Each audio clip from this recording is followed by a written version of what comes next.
ইতিহাস সবসময় বিজয়ীদের কথা বলে, কিন্তু সেই বিজয়ীদের জন্মের পেছনে থাকে এক নিকোষ কালো রাত। 1951 সাল।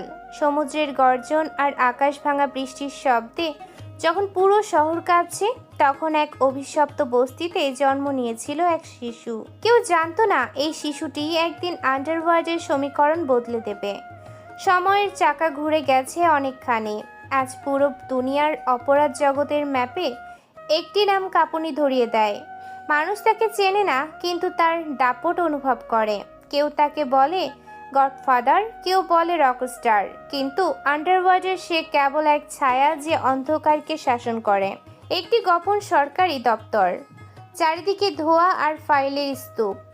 ইন্টারপোলের এক তুখোর গোয়েন্দা এবং এক বৃদ্ধ মাফিয়া মুখোমুখি বসে আছে। আমাকে ধোঁয়াশা দেখাবেন না। আমি জানতে চাই, বম্বর বদল থেকে শুরু করে মধ্যচরখালি পর্যন্ত কার হুকুমে চলে? কে সে লোক যারা নামে পুরো আন্ডারওয়ার্ল্ড আজ থরথর করে কাঁপছে? স্যার, আপনি আগ্নেয়গিরির উপর বসে তার তাপমাত্রা মাপতে চাইছেন? তার নাম নেওয়া মানে নিজের মৃত্যু পড়ায় সই করা। সে কোনো মানুষ নয় স্যার, সে একজন অজেয় শক্তি। লোকে তাকে নিলয় বলে চেনে ঠিকই, কিন্তু আসলে সে হলো সেই বাঘ যে শিকার করার আগে কোনো শব্দ করে না। নিলয় মাত্র একটা নাম, কিভাবে পুরো দুনিয়ার গডফাদারদের পয়েন্টের নিচে রাখতে পারে? অসম্ভব শব্দটা তার রক্তের নেই স্যার। বছর চারেক আগের কথা। দুবাইয়ের সেই দানব ডন কাসিমের কথা মনে আছে? কাসিম নিজেকে অপরাজয় ভাবত, কিন্তু একদিন তার ডেরায় এক অদ্ভুত পার্সেল পৌঁছায়। ভেতরে ছিল একটা পোড়া সিগারেট আর এক টুকরা কয়লা। পরদিন সকালে কাসিমকে পাওয়া গেল তার নিজের প্রাসাদের ছাদে হাত পা বাঁধা অবস্থায়। কোনো চিৎকার হয়নি, কোনো গুলি চলেনি, শুধু তার কপালের উপর কয়লা দিয়ে লেখা ছিল একটি নাম, নিলয়। সেই দিন থেকে আন্ডারওয়ার্ল্ডে বুঝে গেছে নতুন গডফাদার সিংহাসনে বসেছে। নিলয়ের এই সাম্রাজ্য কোনো উপহার ছিল না, এটি ছিল এক প্রচণ্ড অভাব আর প্রতিজ্ঞার ফসল। সেই জীর্ণ বস্তিতে মরণাপন্ন মায়ের হাত ধরে এক ছোট্ট শিশু যে স্বপ্ন দেখেছিল, আজ তা এক বিশাল মরিরুহ। নিলয়ের হাত শক্ত করে ধরে শেষ নিঃশ্বাস ত্যাগের আগে। নিলয়, শোন বাপ, এই দুনিয়াটা বড় নিষ্ঠুর। এখানে তুই যদি মাথা নিচু করে থাকিস তবে সবাই তোকে পিষে দিবে, কিন্তু তুই যদি পাহাড়ের মতো মাথা উঁচু করে দাঁড়াস তবে এই পৃথিবী তোর পায়ে এসে চুমু খাবে। আমি চাই না তুই আমার মতো অভাবে মরিস। তুই যখন এই পৃথিবী ছাড়বি তখন যেন এই দুনিয়ার সবচাইতে বেশি ক্ষমতা আর ধন সম্পদ তোর হাতে থাকে। এটা আমার শেষ ইচ্ছা। মায়ের শান্ত চোখে চোখ রেখে বলল, মা, তুমি দেখে যাও, এই অভাবের আগুন দিয়ে আমি এমন এক সিংহাসন বানাবো যেখানে শুধু সোনা আর লোহার দাপট চলবে। আজ যারা তোমাকে অবহেলা করছে, একদিন তারা আমার নাম শুনলেও রাস্তা ছেড়ে পালাবে। বর্তমান সময় বন্দর নগরীর এক অন্ধকার ডার্ক ইয়ার্ড। একটি বিশাল জাহাজ নোঙর করেছে, যার কোনো পতাকা নেই, কোনো পরিচয় নেই। কিন্তু সেই জাহাজ থেকে যখন কালো রঙের কাচের বাক্সগুলো নামানো হচ্ছে, তখন উপস্থিত পাহারাদারদের হাত কাঁপছে।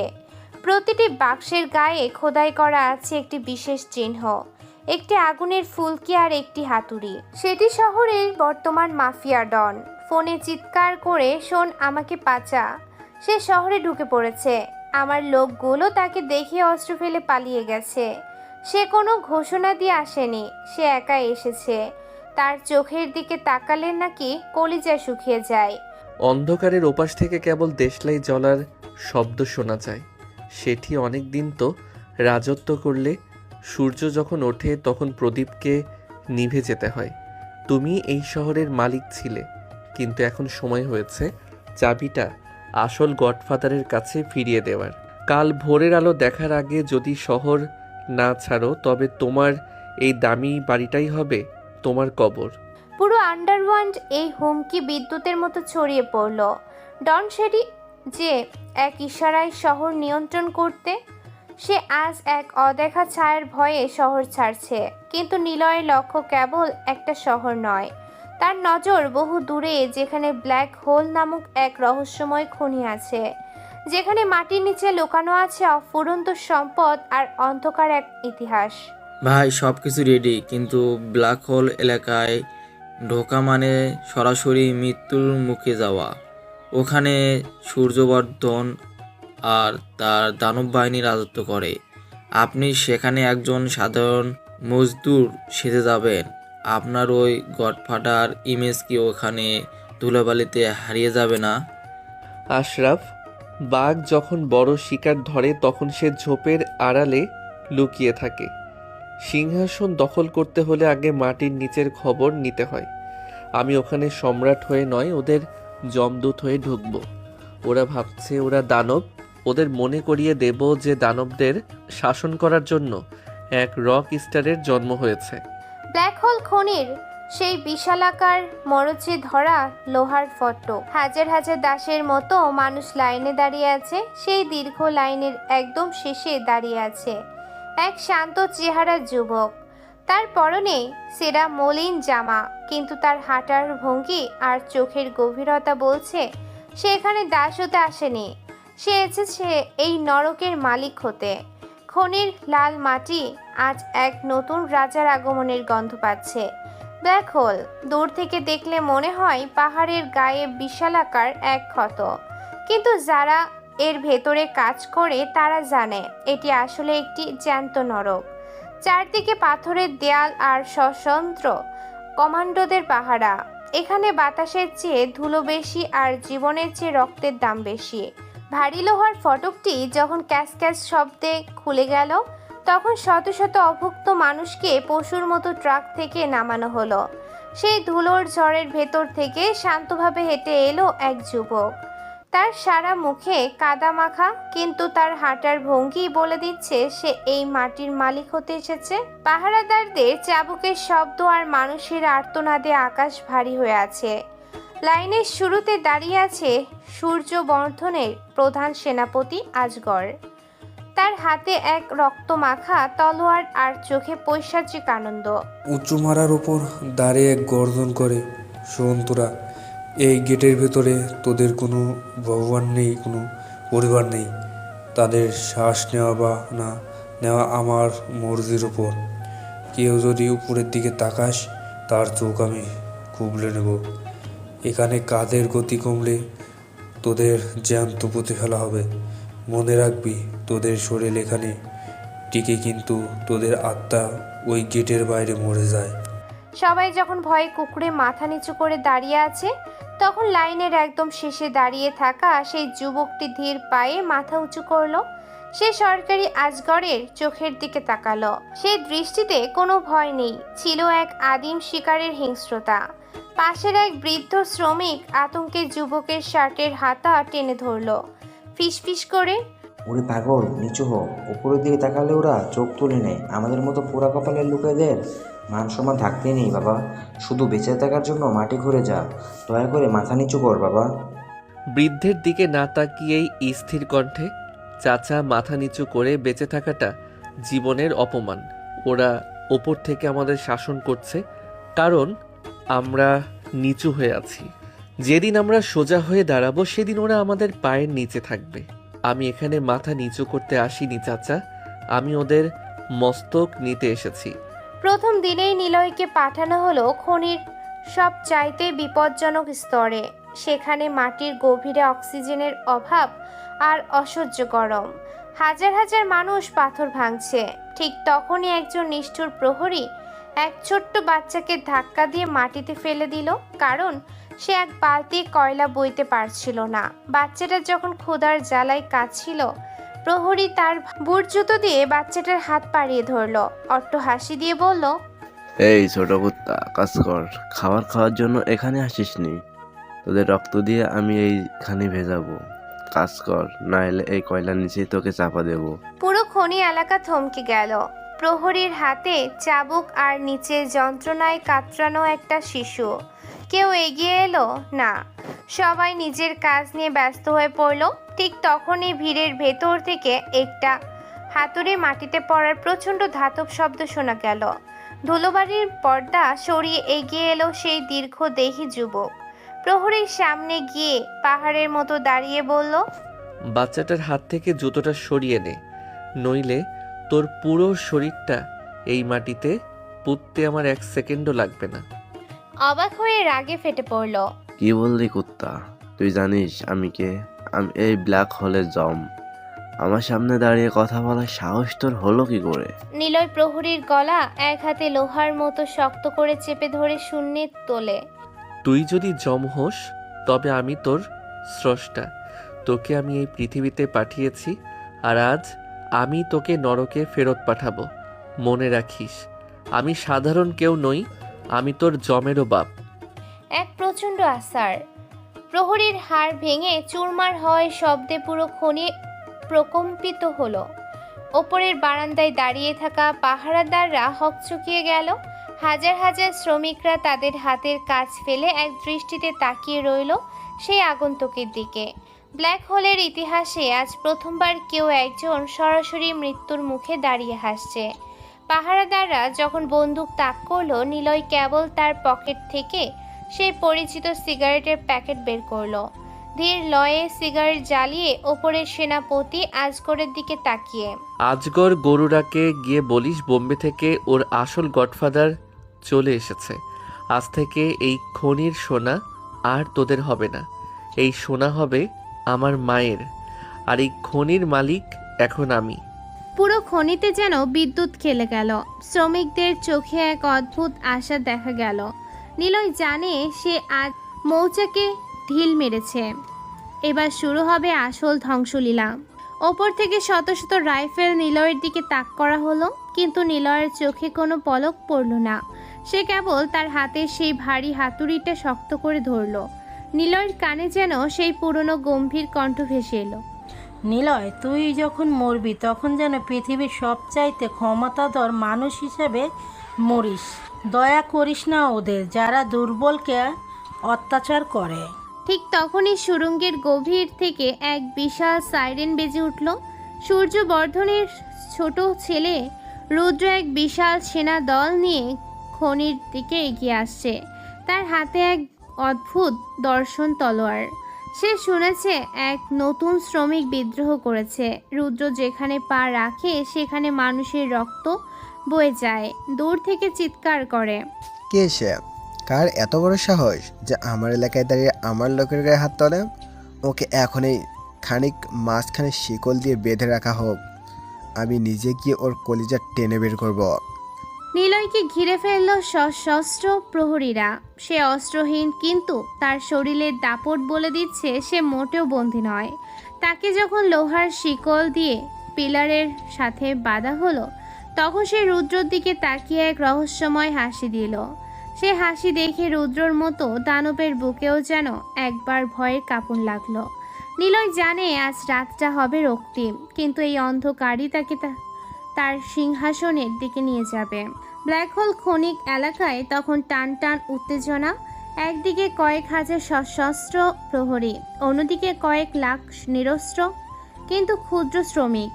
নিলয় লোহার শিকলে বাঁধা, কিন্তু তার চোখে পরাজয় নেই। ঠিক সেই মুহূর্তে খনি এলাকার গেটে একটি কালো লিমুজিন এসে থামল। গাড়ি থেকে নামলো এক নারী, যার পরনে দামি সাদা শাড়ি আর চোখে অন্ধকার চশমা।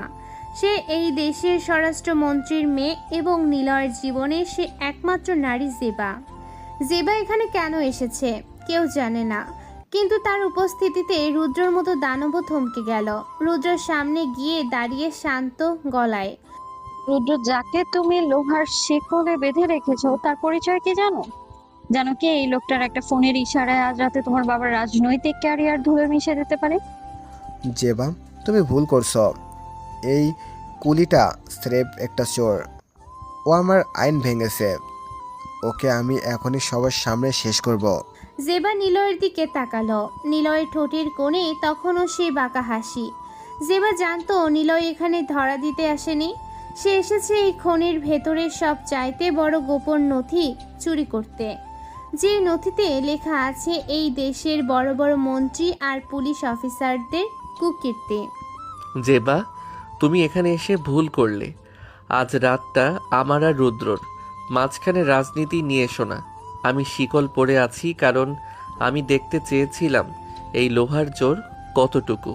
নিলয় হঠাৎ এক প্রচণ্ড ঝটকায় নিজের শরীরটাকে দোলালো।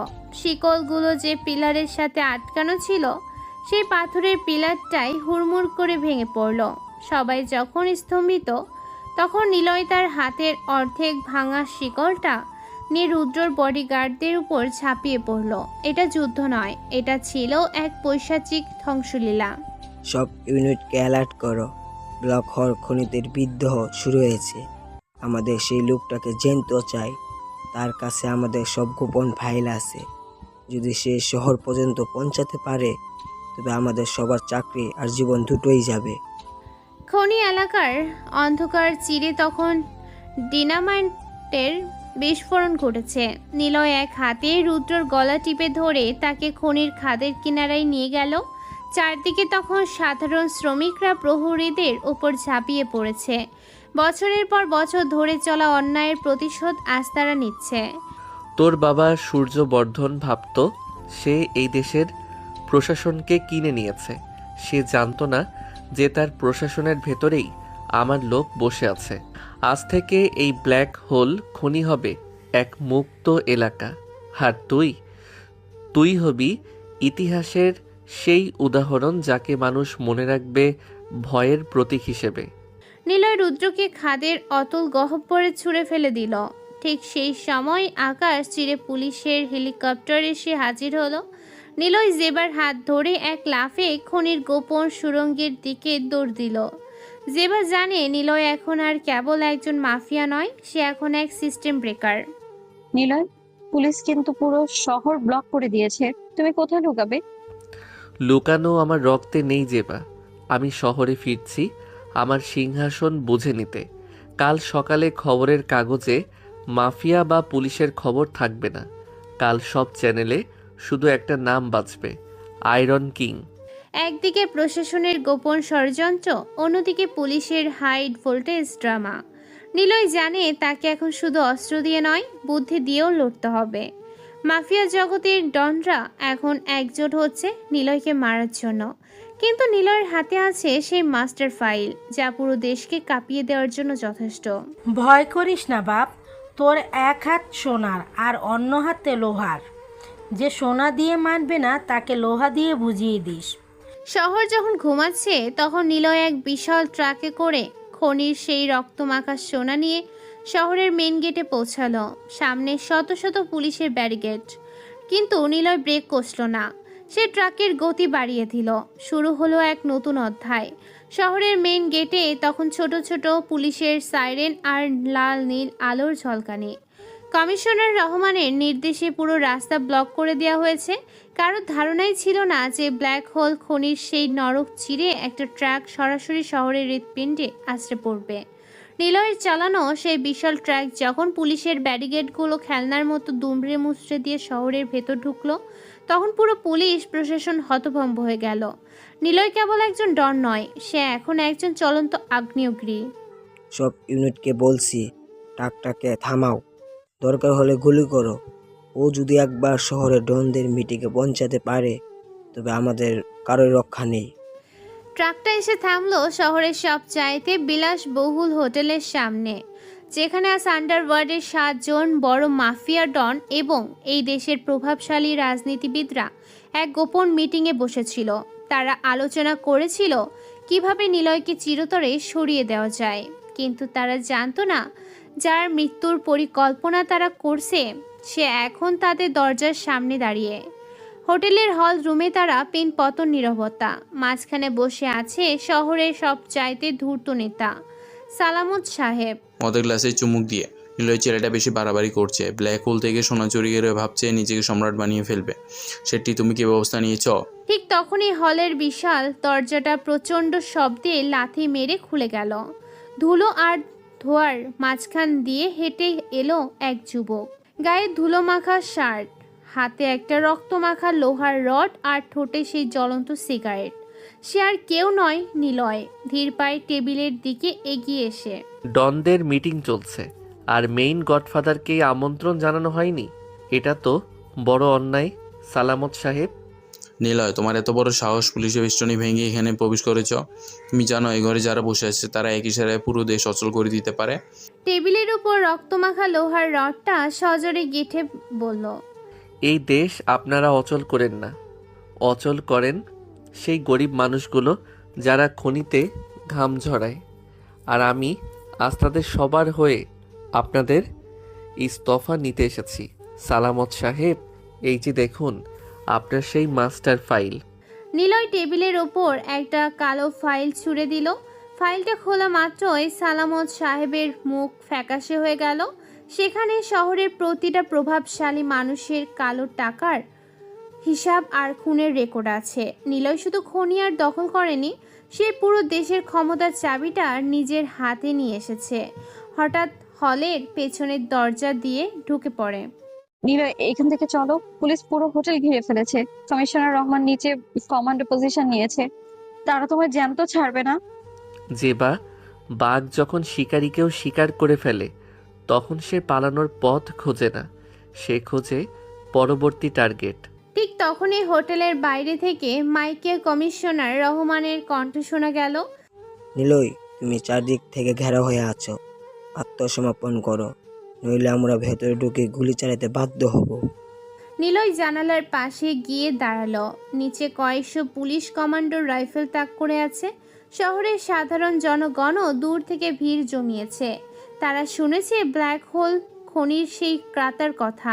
নিলয় জানতো আজ তাকে সাধারণ মানুষের কাছে নিজেকে প্রমাণ করতে হবে। পকেট থেকে ফোন বের করে, কমিশনার রহমান, আপনার কমান্ডোদের বলুন অস্ত্র নামাতে, কারণ আমি যদি হোটেলের এই বারান্দা থেকে একটা ইশারা করি তবে এই শহরের প্রতিটি সাধারণ মানুষ এখন আপনার পুলিশের উপর ঝাঁপিয়ে পড়বে। আমি আজ একা আসিনি, আমি সাধারণ মানুষের ক্ষোভ নিয়ে এসেছি। পুরো শহর তখন থমথমে। মাফিয়ারা ভয়ে টেবিলের নিচে লুকানো জায়গা খুঁজছে, রাজনীতিবিদেরা ঘামছে, আর নিলয় বারান্দায় দাঁড়িয়ে আকাশের দিকে তাকিয়ে এক অট্টহাসি দিল। সে জানতো আজ থেকে পুলিশের ডান্ডা নয়, বরং তাদের হাতে লোহা কথা বলবে। জেবা নিলয়ের পাশে এসে দাঁড়িয়ে বলল, তুমি যা শুরু করেছো নিলয়, এর শেষ কিন্তু খুব ভয়ানক হতে পারে। এই আন্ডারওয়ার্ল্ড আর রাজনীতির লড়াইয়ে আমাদের ভালোবাসা কি টিকবে? জেবা, ভালোবাসা মানে শুধু প্রেম নয়, ভালোবাসা মানে এক অপরিসীম ক্ষমতা। আমি এই শহরটাকে এমন এক নরক বানাবো যাতে এখান থেকে নতুন কোনো স্বর্গ জন্ম নিতে পারে। কমিশনার রহমান যদি আজ আমাকে গুলি করে তবে কাল এই শহর জ্বলবে, আর যদি সে আমাকে ছেড়ে দেয় তবে কাল থেকে এই শহর আমার ইশারায় চলবে। হঠাৎ হোটেলের নিচে থেকে চিৎকার শোনা গেল। হাজার হাজার সাধারণ মানুষ পুলিশের ব্যারিকেড ভেঙে হোটেলের সামনে চলে এসেছে। তারা নিলয়ের জয়ধ্বনি দিচ্ছে। কমিশনার রহমান বুঝতে পারলেন আজ নিলয়কে গ্রেফতার করা মানে নিজের মৃত্যুকে দাওয়াত দেওয়া। নিলয়, তুই এখন শুধু একটা মানুষ নস, তুই এখন এক আশা। এই সিংহাসন তোর প্রাপ্য। আজ থেকে এই শহরের আইন হবে একটাই, যা নিলয় বলবে তাই হবে। সালামত সাহেব, আপনার ফাইলটা আমার কাছেই থাকলো, কাল সকালে রাজভবনে দেখা হবে। নিলয় জেবার হাত ধরে ধীর পায়ে হোটেলের লিফটের দিকে এগিয়ে গেল। কমিশনার রহমান আর তার পুলিশ বাহিনী কেবল দাঁড়িয়ে দাঁড়িয়ে দেখল কিভাবে এক সাধারণ যুবক পুরো দেশের ক্ষমতাকে পকেট নিয়ে বেরিয়ে যাচ্ছে। কিন্তু নিলয় জানে শত্রু কেবল সামনে নেই, শত্রু আছে তার ঘরের ভেতরেও। মাফিয়া জগতের জন্য গডফাদাররা এখন এক ভয়ঙ্কর প্ল্যান করছে। নিলয়কে এখন নিজের প্রেম আর সিংহাসন দুইটাই বাঁচাতে হবে। শহরের বুক চিরে যখন ভোরের প্রথম আলো ফুটল তখন রাজপথের চেহারা বদলে গেছে। যে শহরে একসময় পুলিশের বুটের শব্দে কাঁপত, আজ সেই শহর নিলয়ের নাম জপছে। বিলাসবহুল সেই হোটেলের ওপরের সুইটে বসে নিলয় তার চিরচেনা স্টাইলে জানালার কাচের দিকে তাকিয়ে আছে। নিচে হাজার হাজার মানুষের ভিড়, তাদের চোখে এক নতুন আশার আলো। কিন্তু নিলয় জানে এই ভিড়ের মধ্যেই লুকিয়ে আছে অসংখ্য বিষধর সাপ, যারা দিনের আলোয় তাকে সালাম করে কিন্তু রাতের অন্ধকারে তার পিঠে ছুরি মারার জন্য ধার দেয়। নিলয় আজ আর সেই মলিন শার্ট পরা কুলি নয়, তার পরনে এখন কুচকুচে কালো রঙের দামি 3 পিস স্যুট, চোখে ডার্ক সানগ্লাস। সে এখন এই শহরের হর্তাকর্তা বিধাতা, কিন্তু ক্ষমতার চূড়ায় বসলে একাকিত্ব আর আতঙ্ক বাড়ে, যা নিলয় ভালো করে বুঝতে পারছে।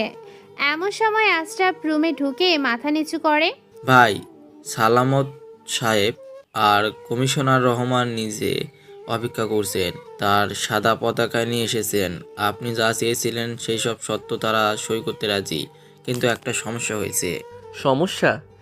নিলয়ের ডিকশনারিতে সমস্যা বলে কিছু নেই আশরাফ, খুলে বল খবর কি? আমাদের ভিতরের কেউ একজন খবর পাচার করছে। ব্ল্যাক হোল খনি থেকে যে মাস্টার ফাইলটা আপনি এনেছিলেন তার একটা কপি এখন পাশের দেশের বড় মাফিয়া ডন সুলতান এর হাতে পৌঁছে গেছে। সুলতান ঘোষণা দিয়েছে আজ রাতের মধ্যে সে শহরে ঢুকবে এবং নিলয়কে তার সাম্রাজ্য সহ গুড়িয়ে দেবে। আমাদের নিজস্ব টিমের মধ্যে কেউ একজন এই বিশ্বাসঘাতকতা করেছে। নিলয় এক মুহূর্তের জন্য স্তব্ধ হয়ে গেল। বিশ্বাসঘাতকতা, এই শব্দটা নিলয় সব চাইতে বেশি ঘৃণা করে। সে ধীর পায়ে তার টেবিলের ওপর রাখা সেই পুরনো লোহার রডটার কাছে গেল। দামি স্যুটের সাথে ওই জং ধরা রডটা বড্ড বেমানান, কিন্তু ওটাই নিলয়ের আসল পরিচয়। আশরাফ, বাঘ যখন শিকারীকেও বিশ্বাস করতে শুরু করে তখনই সে মারা পড়ে। আমি আজ পর্যন্ত কাউকে বিশ্বাস করিনি, শুধু তোমাকে ছাড়া। এখন তুমিই খুঁজে বের করো সেই সাপটাকে যে আমার থালায় খেয়ে আমার বুকেই ছোবল মারতে চায়। ঠিক সেই সময় জেবা রুমে ঢুকলো। তার চোখে জল। সে জানে নিলয় এখন যে যুদ্ধের দিকে যাচ্ছে সেখান থেকে ফেরার পথ নেই। আন্ডারওয়ার্ল্ডের গডফাদার হওয়া মানেই নিজের প্রেমকে বলি দেওয়া। জেবা নিলয়ের কাছে গিয়ে তার হাতটা ধরে। নিলয়, চলো আমরা এখান থেকে অনেক দূরে চলে যাই। এই সোনা, এই ক্ষমতা আমাদের কোনো সুখ দেবে না। সুলতান এক ভয়ঙ্কর জানোয়ার, সে কাউকে ক্ষমা করে না। প্রশাসনও এখন তোমার বিরুদ্ধে একজোট হচ্ছে। জেবা, পালানোটা ভীরুদের কাজ। আমি আমার মাকে কথা দিয়েছিলাম আমি বিশ্বের সবচাইতে ক্ষমতাধর মানুষ হব। মাঝপথে থেমে যাওয়া মানে আমার মায়ের ইচ্ছাকে অপমান করা। সুলতান আসুক, সাথে তার পুরো বাহিনী নিয়ে আসুক। আমি দেখতে চাই কার রক্তে লোহার জোর বেশি। নিচে ডাইনিং হলে সালামত সাহেব আর কমিশনার রহমান ভয়ে ঘামছেন। নিলয় যখন লিফট থেকে বের হয়ে হলের মাঝখানে এসে দাঁড়ালো তখন পুরো এলাকা নিস্তব্ধ হয়ে গেল। নিলয়ের হাঁটার শব্দ যেন প্রতিটি মানুষের হৃদস্পন্দন বাড়িয়ে দিচ্ছে। নিলয় সাহেব, আমরা আপনার সব শর্ত মেনে নিয়েছি। এই শহরের প্রতিটি ব্যবসা, প্রতিটি ডন এখন আপনার নামে। কিন্তু সুলতানের হাত থেকে আমাদেরকে বাঁচান। সেই যদি একবার শহরে হানা দেয় তবে পুরো দেশ শ্মশান হয়ে যাবে। সালামত সাহেবের মুখোমুখি বসে নিলয় বলল, বাঁচানোর দায়িত্ব তো পুলিশের ছিল, তাই না কমিশনার? আপনারা যখন আমার মায়ের উপর অত্যাচার করেছিলেন তখন কোথায় ছিল আপনাদের আইন? আজ যখন আপনাদের নিজেদের যান বিপদে তখন মাফিয়ার পায়ে এসে পড়েছেন। ভুলে যান নিলয়, এখন পরিস্থিতি ভিন্ন। আমাদের সম্মিলিত শক্তি সুলতানকে রুখতে হবে। সে কিন্তু কোনো সাধারণ গ্যাংস্টার নয়, সে আন্তর্জাতিক চক্রের লোক। সুলতান যদি চক্র হয় তবে আমি সেই চক্রের কেন্দ্রবিন্দু। কমিশনার, আপনার পুলিশ ফোর্সকে বলুন শহরের সীমানা থেকে সরে যেতে। আজ রাতে যা হবে তা কোনো আইন দেখবে না। আজ রাতে শুধু বিচার হবে। গল্পে এবার বড় এক টুইস্ট এলো। নিলয়ের বিশ্বস্ত বডিগার্ডদের একজন, যে 16 বছর ধরে নিলয়ের সাথে ছায়ের মতো ছিল, রনি, সে হঠাৎ তার পকেট থেকে গান বের করে নিলয়ের মাথার পেছনে তাক করলো। হলের সবাই চিৎকার করে উঠল। আশরাফ স্তম্ভিত হয়ে গেল। রনি স্কোর হাসি দিয়ে, সরি ভাই, সুলতান আমাকে আপনাকে মারার জন্য 10 গুণ বেশি দাম দিচ্ছে। আপনার সময় শেষ। ব্ল্যাক হোলের ওই ফাইলটা সুলতান পেয়ে গেছে। আপনি এখন একাই লড়ুন। নিলয় কোনো নড়চড় করল না। সে শান্তভাবে আরেকটা সিগারেট ধরালো। তার চোখে কোনো ভয়ের লেশমাত্র নেই। সে যেন জানতো এই মুহূর্তটা আসবে। রনি, তোমাকে আমি ছোট ভাইয়ের মতো দেখতাম, কিন্তু তুমি ভুলে গেছো আমি আয়রন কিং হওয়ার আগে এক অন্ধকার ডকের সাধারণ কুলি ছিলাম। আমার পিঠের পেছনেও চোখ আছে। এক পলকের মধ্যে নিলয় তার হাতের জ্বলন্ত সিগারেটটা রনির চোখের উপর চেপে ধরল। রনি ব্যথায় চিৎকার করে ওঠার আগে নিলয়ের টেবিলের উপর থেকে সেই জং ধরা লোহার রডটা দিয়ে রনির বুক চিরে ফেলল। পুরো হলরুম রক্তে ভিজে গেল। বিশ্বাসঘাতকতার শাস্তি নিলয় নিজের হাতে দিল। রক্তমাখা রডটা মাটিতে ছুঁড়ে মেরে বলল, আশরাফ, সবাইকে খবর দাও, সুলতানের জন্য আমাদের স্পেশাল ওয়েলকাম রেডি করতে বলো। শহর আজ জ্বলবে না। আজ শহর শুধু দেখবে কিভাবে যমরাজ উৎসব করে। নিচে সাধারণ জনগণের ভিড়ে মিশে থাকা সুলতানের গুপ্তচরেরা দ্রুত খবর পাঠালো নিলয় এখন এক আহত বাঘ, যে আরও বেশি ভয়ঙ্কর। জেবা বারান্দায় দাঁড়িয়ে দেখছে শহর যেন এক আগ্নেয়গিরির ওপর বসে আছে। পুলিশ পিছু হটেছে, রাজনীতিবিদরা পালিয়েছে, আর শহরের মাঝখানে দাঁড়িয়ে আছে কেবল এক রকস্টার গডফাদার নিলয়। নিলয়ের কানে যেন সেই স্বর্গীয় কণ্ঠস্বর আবার প্রতিধ্বনিত হলো। নিলয়, একা লড়াই করাটা আসলেই রাজত্ব। কেউ পাশে না থাকলেও তোর লোহার হাত তোকে পথ দেখাবে। রাত 10টা। শহরের গেটে সুলতানের বিশাল কনভয় এসে থামলো। কয়েকশো বুলেট প্রুফ গাড়ি আর কয়েক হাজার সশস্ত্র স্নাইপার। অন্যদিকে শহরের ব্রিজের ওপর দাঁড়িয়ে থাকা নিলয়। তার হাতে কোনো বড় অস্ত্র নেই, আছে কেবল তার মায়ের সে আশীর্বাদ। এদিকে গাড়ি থেকে নেমে দূরবীন দিয়ে নিলয়কে দেখে অট্টহাসি দিল। শুরু হলো এক মহাপ্রলয়। ব্রিজের ওপর ডিনামাইটের বিস্ফোরণ ঘটল। নিলয় একাই ঝাঁপিয়ে পড়ল সুলতানের হাজার হাজার সৈন্যের ওপর। এটা কোনো যুদ্ধ নয়, এটা ছিল এক পৈশাচিক শক্তির লড়াই। নিলয় আজ শুধু নিজের জন্য লড়ছে না, সে লড়ছে তার সিংহাসন আর অস্তিত্বের জন্য। শহরের আকাশ আজ লাল হয়ে আছে, কিন্তু সেটা ভোরের সূর্য নয়, বরং সুলতানের কনভয়ের ছড়ানো বারুদের ধোঁয়া। ব্রিজের উপর একা দাঁড়িয়ে থাকা নিলয়কে ঘিরে ফেলেছে 7 জন বড় মাফিয়ার সম্মিলিত বাহিনী। শেরি কাসিম এবং আরও 5 জন গডফাদার, যারা এক সময় নিলয়ের পায়ে পড়ে থাকতো, আজ তারা সুলতানের সাথে হাত মিলিয়েছে। তারা বুঝে গেছে নিলয় বেঁচে থাকলে তাদের কালো ব্যবসা বন্ধ হয়ে যাবে। তাই আজ রাতে তারা কোনো নীতি মানবে না। আজ রাতে শুধু শিকার হবে। অট্টহাসি দিয়ে গাড়ির উপর দাঁড়িয়েছে। সুলতান, বাঘকে খাঁচায় ধরা যায়, কিন্তু তাকে পোষ মানানো যায় না। তোরা সবাই মিলে এসেছিস কারণ তোরা একা আমাকে মারার সাহস পাসনি। এটাই আমার সবচাইতে বড় জয়। হঠাৎ চারপাশ থেকে স্নাইপারের গুলি শুরু হলো। নিলয় একের পর এক বুলেট বুক পেতে নিচ্ছে, কিন্তু সে থামছে না। সে সুলতানের দিকে লক্ষ্য করে তার সেই লোহার রডটা ছুঁড়ে মারল। কিন্তু ঠিক সেই মুহূর্তে পেছন থেকে এক বিশাল বিস্ফোরণ ঘটল। ব্রিজের একটা বড় অংশ ধসে পড়ল উত্তাল নদীর বুকে। নিলয় ছিটকে পড়ল অগ্নিকুণ্ডের মাঝখানে। দূর থেকে চিৎকার করে দৌড়ে আসতে চাইল, কিন্তু পুলিশ কমিশনার রহমান তাকে আটকে দিলেন। জেবা চোখের সামনে দেখল নিলয়কে ঘিরে থাকা আগুনের গোলাটা নদীর অতল গহ্বরে তলিয়ে যাচ্ছে। পরদিন সকালে খবরের কাগজের হেডলাইন হলো, আন্ডারওয়াটার সম্রাট নিলয় আর নেই। পুরো শহর নিস্তব্ধ হয়ে গেল। মাফিয়ারা খুশিতে শ্যাম্পেন খুলল। পুলিশ ফাইল বন্ধ করে দিল। সাধারণ মানুষ যারা নিলয়কে নিয়ে স্বপ্ন দেখেছিল, তারা আবার অন্ধকারে গর্তে ঢুকে পড়ল। সুলতান আর তার দলবল শহরটাকে নরক বানিয়ে ফেলল। 7-8 বছর পর শহরের চেহারা এখন বিভৎস। দিনের আলোতেও মেয়েরা বাইরে বের হতে ভয় পায়। পথে ঘাটে খুন, ধর্ষণ আর চাঁদাবাজি এখন নিত্য দৈনিক ব্যাপার। পুলিশ এখন মাফিয়াদের চাকর হয়ে গেছে। সাধারণ মানুষ এখন শুধু দীর্ঘশ্বাস ফেলে আর সেই আয়রন কিং এর কথা মনে করে, যে একদিন তাদের জন্য বুক চিতিয়ে লড়েছিল। ঠিক এই অরাজকতার মাঝে শহরের সব চাইতে নামি সিটি কলেজে এক নতুন ছাত্র ভর্তি হয়েছে। নাম তার আরিয়ান।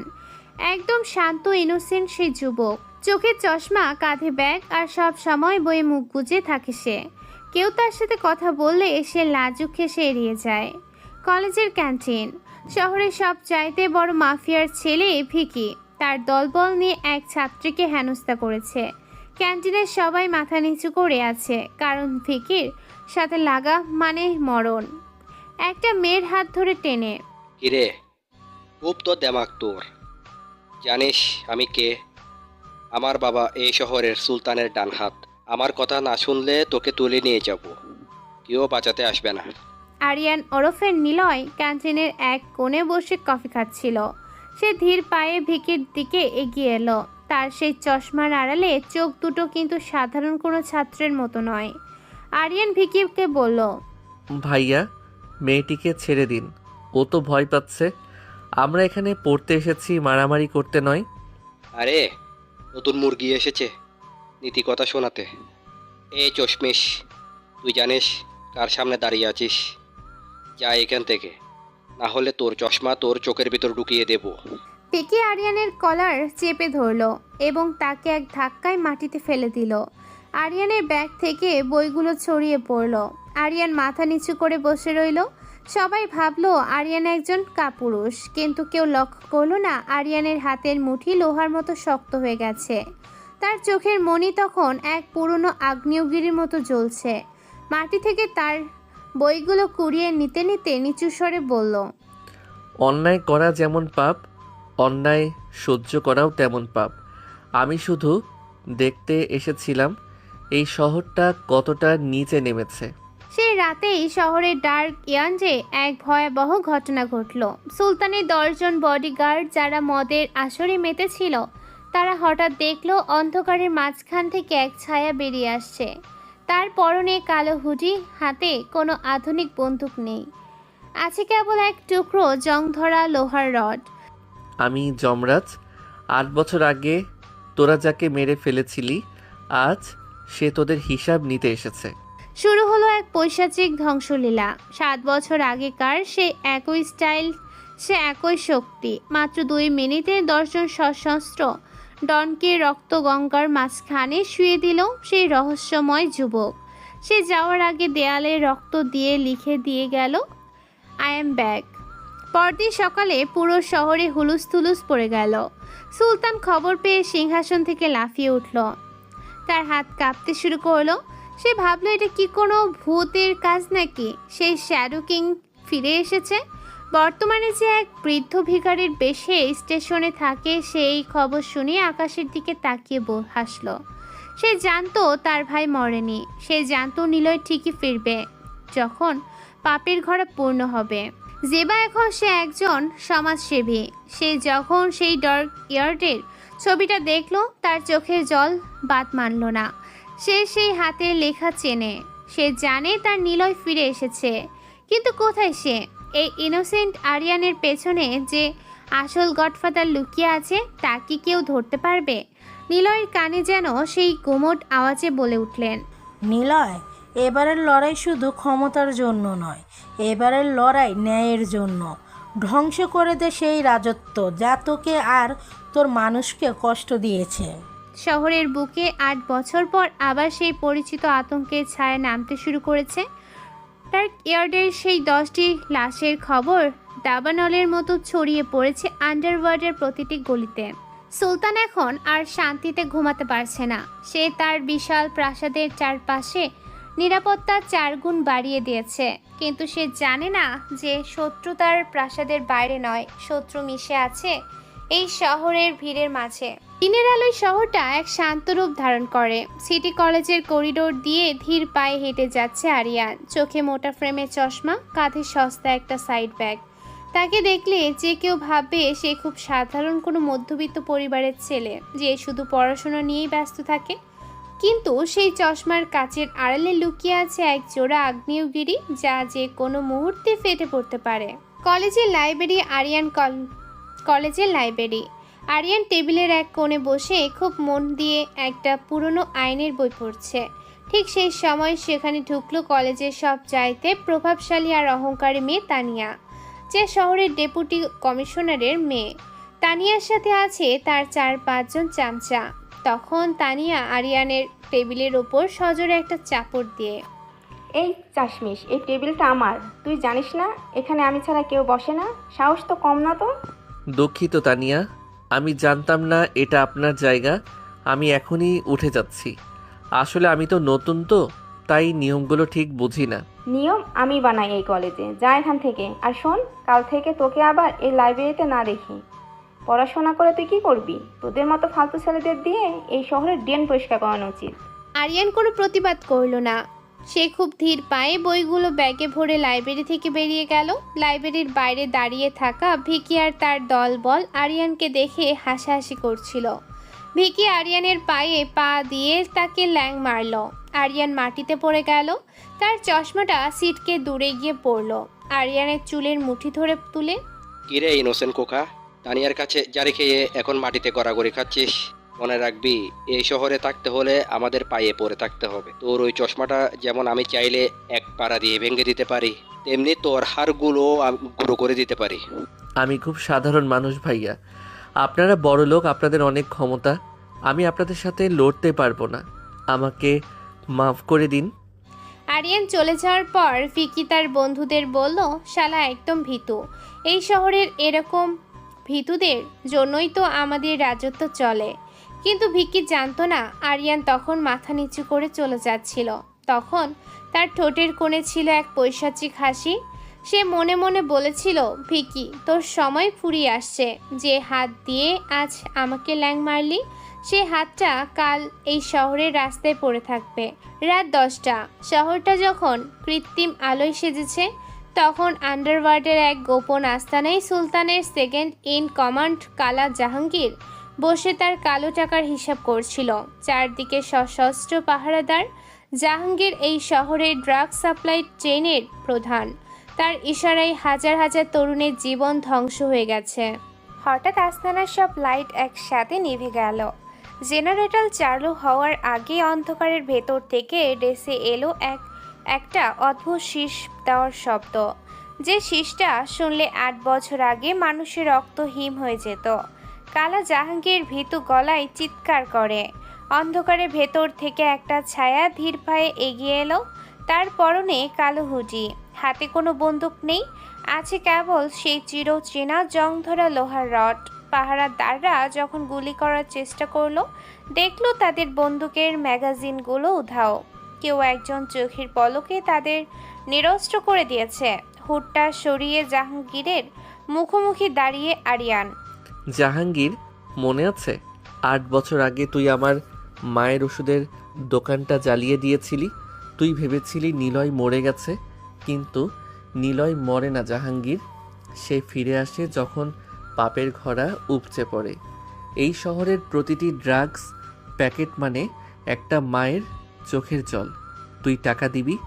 তুই তো নিজের জীবনের দামও দিতে পারবি না। নিলয় টাকা চায় না জাহাঙ্গীর, নিলয় চায় বিচার। সে রাতে জাহাঙ্গীরের আস্তানায় যা ঘটল তা ছিল এক পৈশাচিক ধ্বংসযজ্ঞ। পরদিন সকালে জাহাঙ্গীরের লাশ পাওয়া গেল শহরের সিটি গেটের ওপরে ঝোলানো অবস্থায়। তার শরীরের প্রতিটি হাড় চুরমার হয়ে গেছে।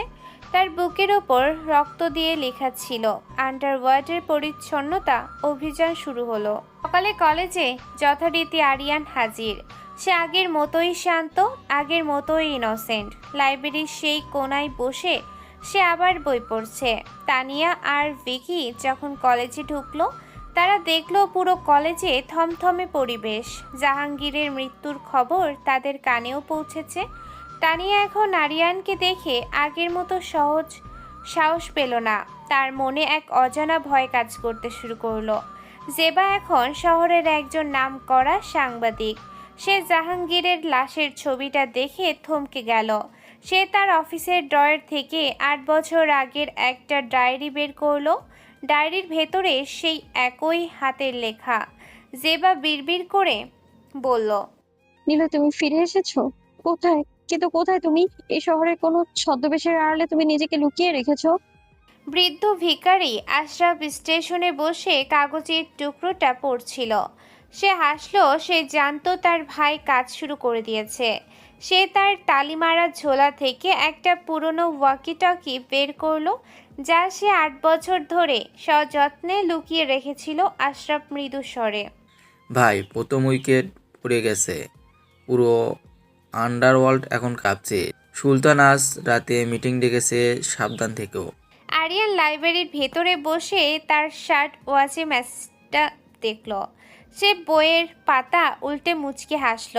তার চোখের চশমায় প্রতিফলিত হচ্ছে এই শহরের আগামীর ধ্বংসের ছবি। সুলতান, তুমি তো কেবল সেনাপতি হারিয়েছিস, রাজা তো এখনো চেক বোর্ডে পা রাখেনি। কলেজের এই ইনোসেন্ট ছেলেটি যেদিন তোমার দরজায় দাঁড়াবে, সেদিন তোমার সিংহাসন হবে তোমার চিতা। আরিয়ানের কানে যেন সেই দৈবত বাণী বেজে উঠল। নিলয়, লড়াই যখন সত্যের হয়, তখন ছদ্মবেশও একটা অস্ত্র। ভেঙে ফেল ওদের অহংকার। শহর এখন এক অদ্ভুত আতঙ্কে থমকে আছে। কালা জাহাঙ্গীরের সেই বিভৎস মৃত্যু আর আন্ডারওয়ার্ল্ডের একের পর এক পতন প্রশাসনকে নাড়িয়ে দিয়েছে।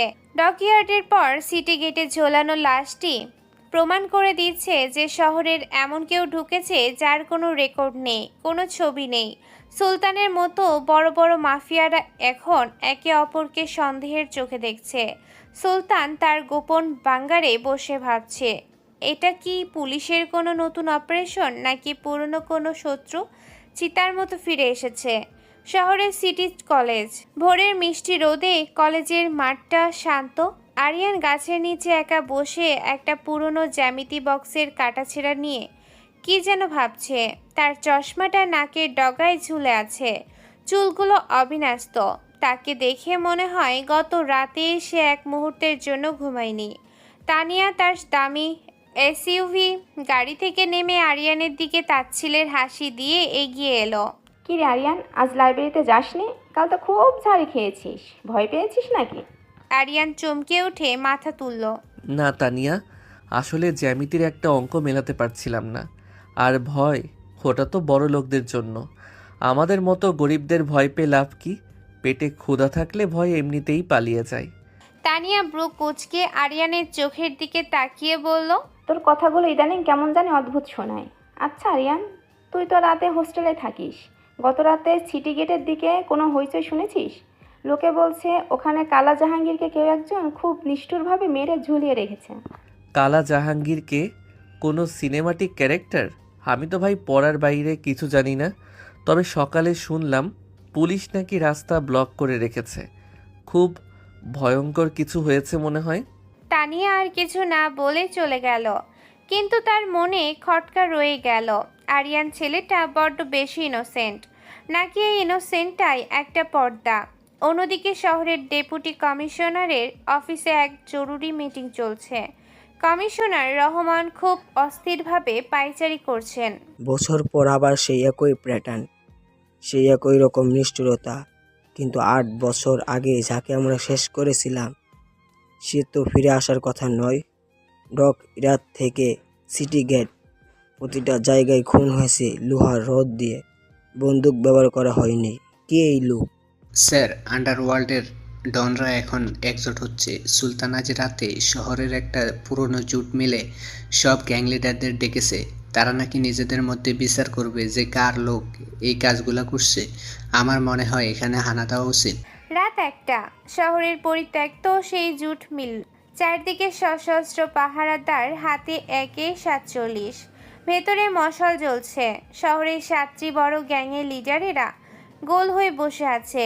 মাঝখানে সুলতান, তার মুখটা পাথরের মতো শক্ত।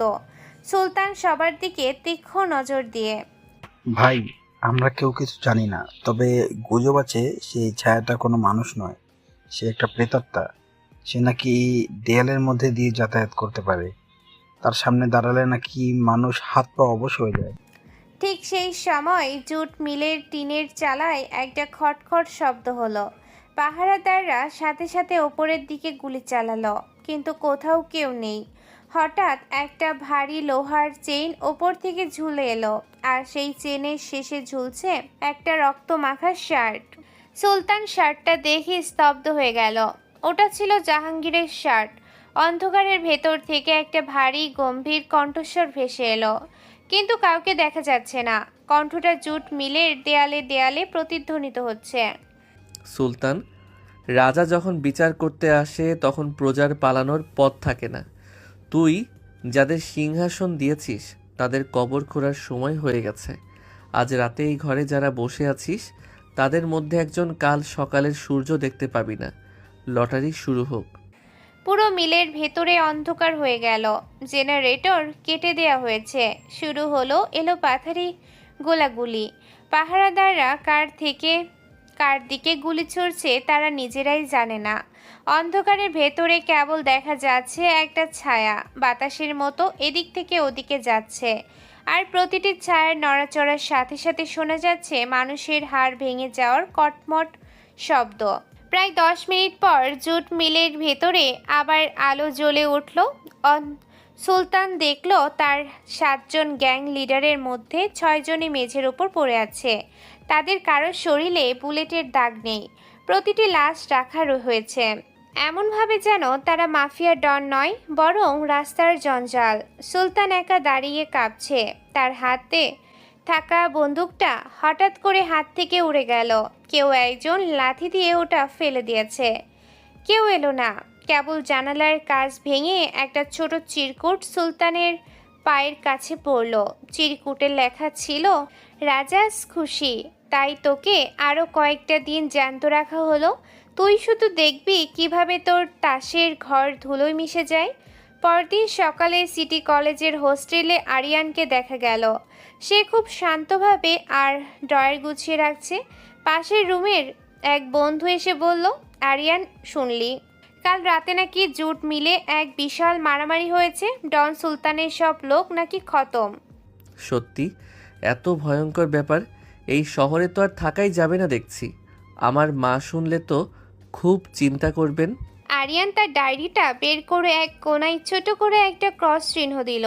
তার ডায়েরিতে এমন অনেকগুলো নাম লেখা আছে যে আজ সকালে কলেজে এসেছে একটা স্টোরি কভার করতে।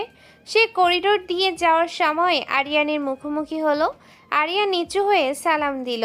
জেবা আরিয়ানের দিকে কিছুক্ষণ তাকিয়ে থাকলো। কেন জানি জেবার মনে হলো এই ইনোসেন্ট ছেলেটার চোখের গভীরতা অনেক বেশি। জবা জিজ্ঞেস করলো, তুমি কাল রাতে কোথায় ছিলে আরিয়ান? আমি তো হোস্টেলেই ছিলাম ম্যাম। কাল রাতে জ্যামিতির একটা প্রজেক্ট শেষ করছিলাম। বিশ্বাস না হলে আমার রুমমেটকে জিজ্ঞেস করতে পারেন, সে আমাকে নাক ডেকে ঘুমাতেও দেখেছে। জেবা কিছু বলল না, কিন্তু তার অভিজ্ঞ চোখ বলছে এই শহরে যারা সব চাইতে বেশি ইনোসেন্ট সাজে তাদের আড়ালে লুকিয়ে থাকে সব চাইতে বড় রহস্য। আন্ডারওয়ার্ডের সেই অদৃশ্য হাত আর কলেজের এই শান্ত ছাত্র, এই দুয়ের মাঝে কি কোনো যোগসূত্র আছে, নাকি নিলয় নামটা চিরতরে মুছে গেছে? শহরের বুকে এখন এক অজানা শঙ্কার রাজত্ব। সুলতানের মতো প্রতাপশালী মাফিয়া ডন এখন নিজের ছায়া দেখলেও পিস্তল উঁচিয়ে ধরছেন। জুট মিলে সেই ধ্বংসলীলার পর আন্ডারওয়ার্ল্ডের চেইন অব কমান্ড ভেঙে পড়েছে। সবাই এখন একে অপরকে গডফাদার হওয়ার লালসায় সন্দেহ করছে। কিন্তু প্রশাসনের অন্তরে চলছে অন্য খেলা। ডিআইজি হারুন গত কয়েক রাত ধরে এক অদ্ভুত মানসিক চাপে আছেন। তার কাছে খবর এসেছে যে এই রহস্যময় ঘাতক কেবল মাফিয়াদের মারছে না, সে প্রশাসনের গোপন ফাইলগুলোও হাতিয়ে নিচ্ছে। সিটি কলেজের কমন রুম।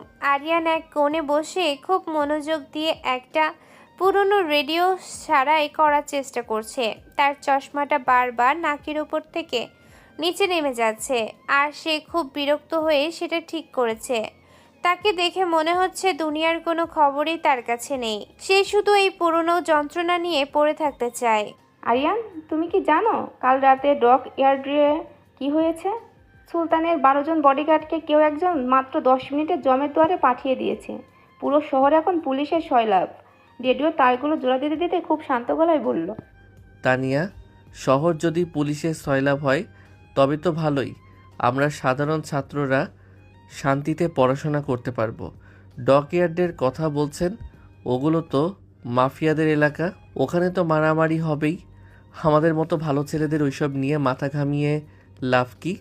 তোমার এ ভালো ছেলে হওয়া নাটকটা মাঝে মাঝে অসহ্য লাগে আরিয়ান। কেন জানি মনে হয় তুমি যা দেখাচ্ছ তুমি আসলে তা নও। আচ্ছা, তোমার সাথে যে নীল রঙের ডায়েরিটা থাকে ওটা কোথায়? আরিয়ান একটু ইতস্তত করে ব্যাগ থেকে একটা নীল ডায়েরি বের করলো। এই তো এখানে। কেন তানিয়া?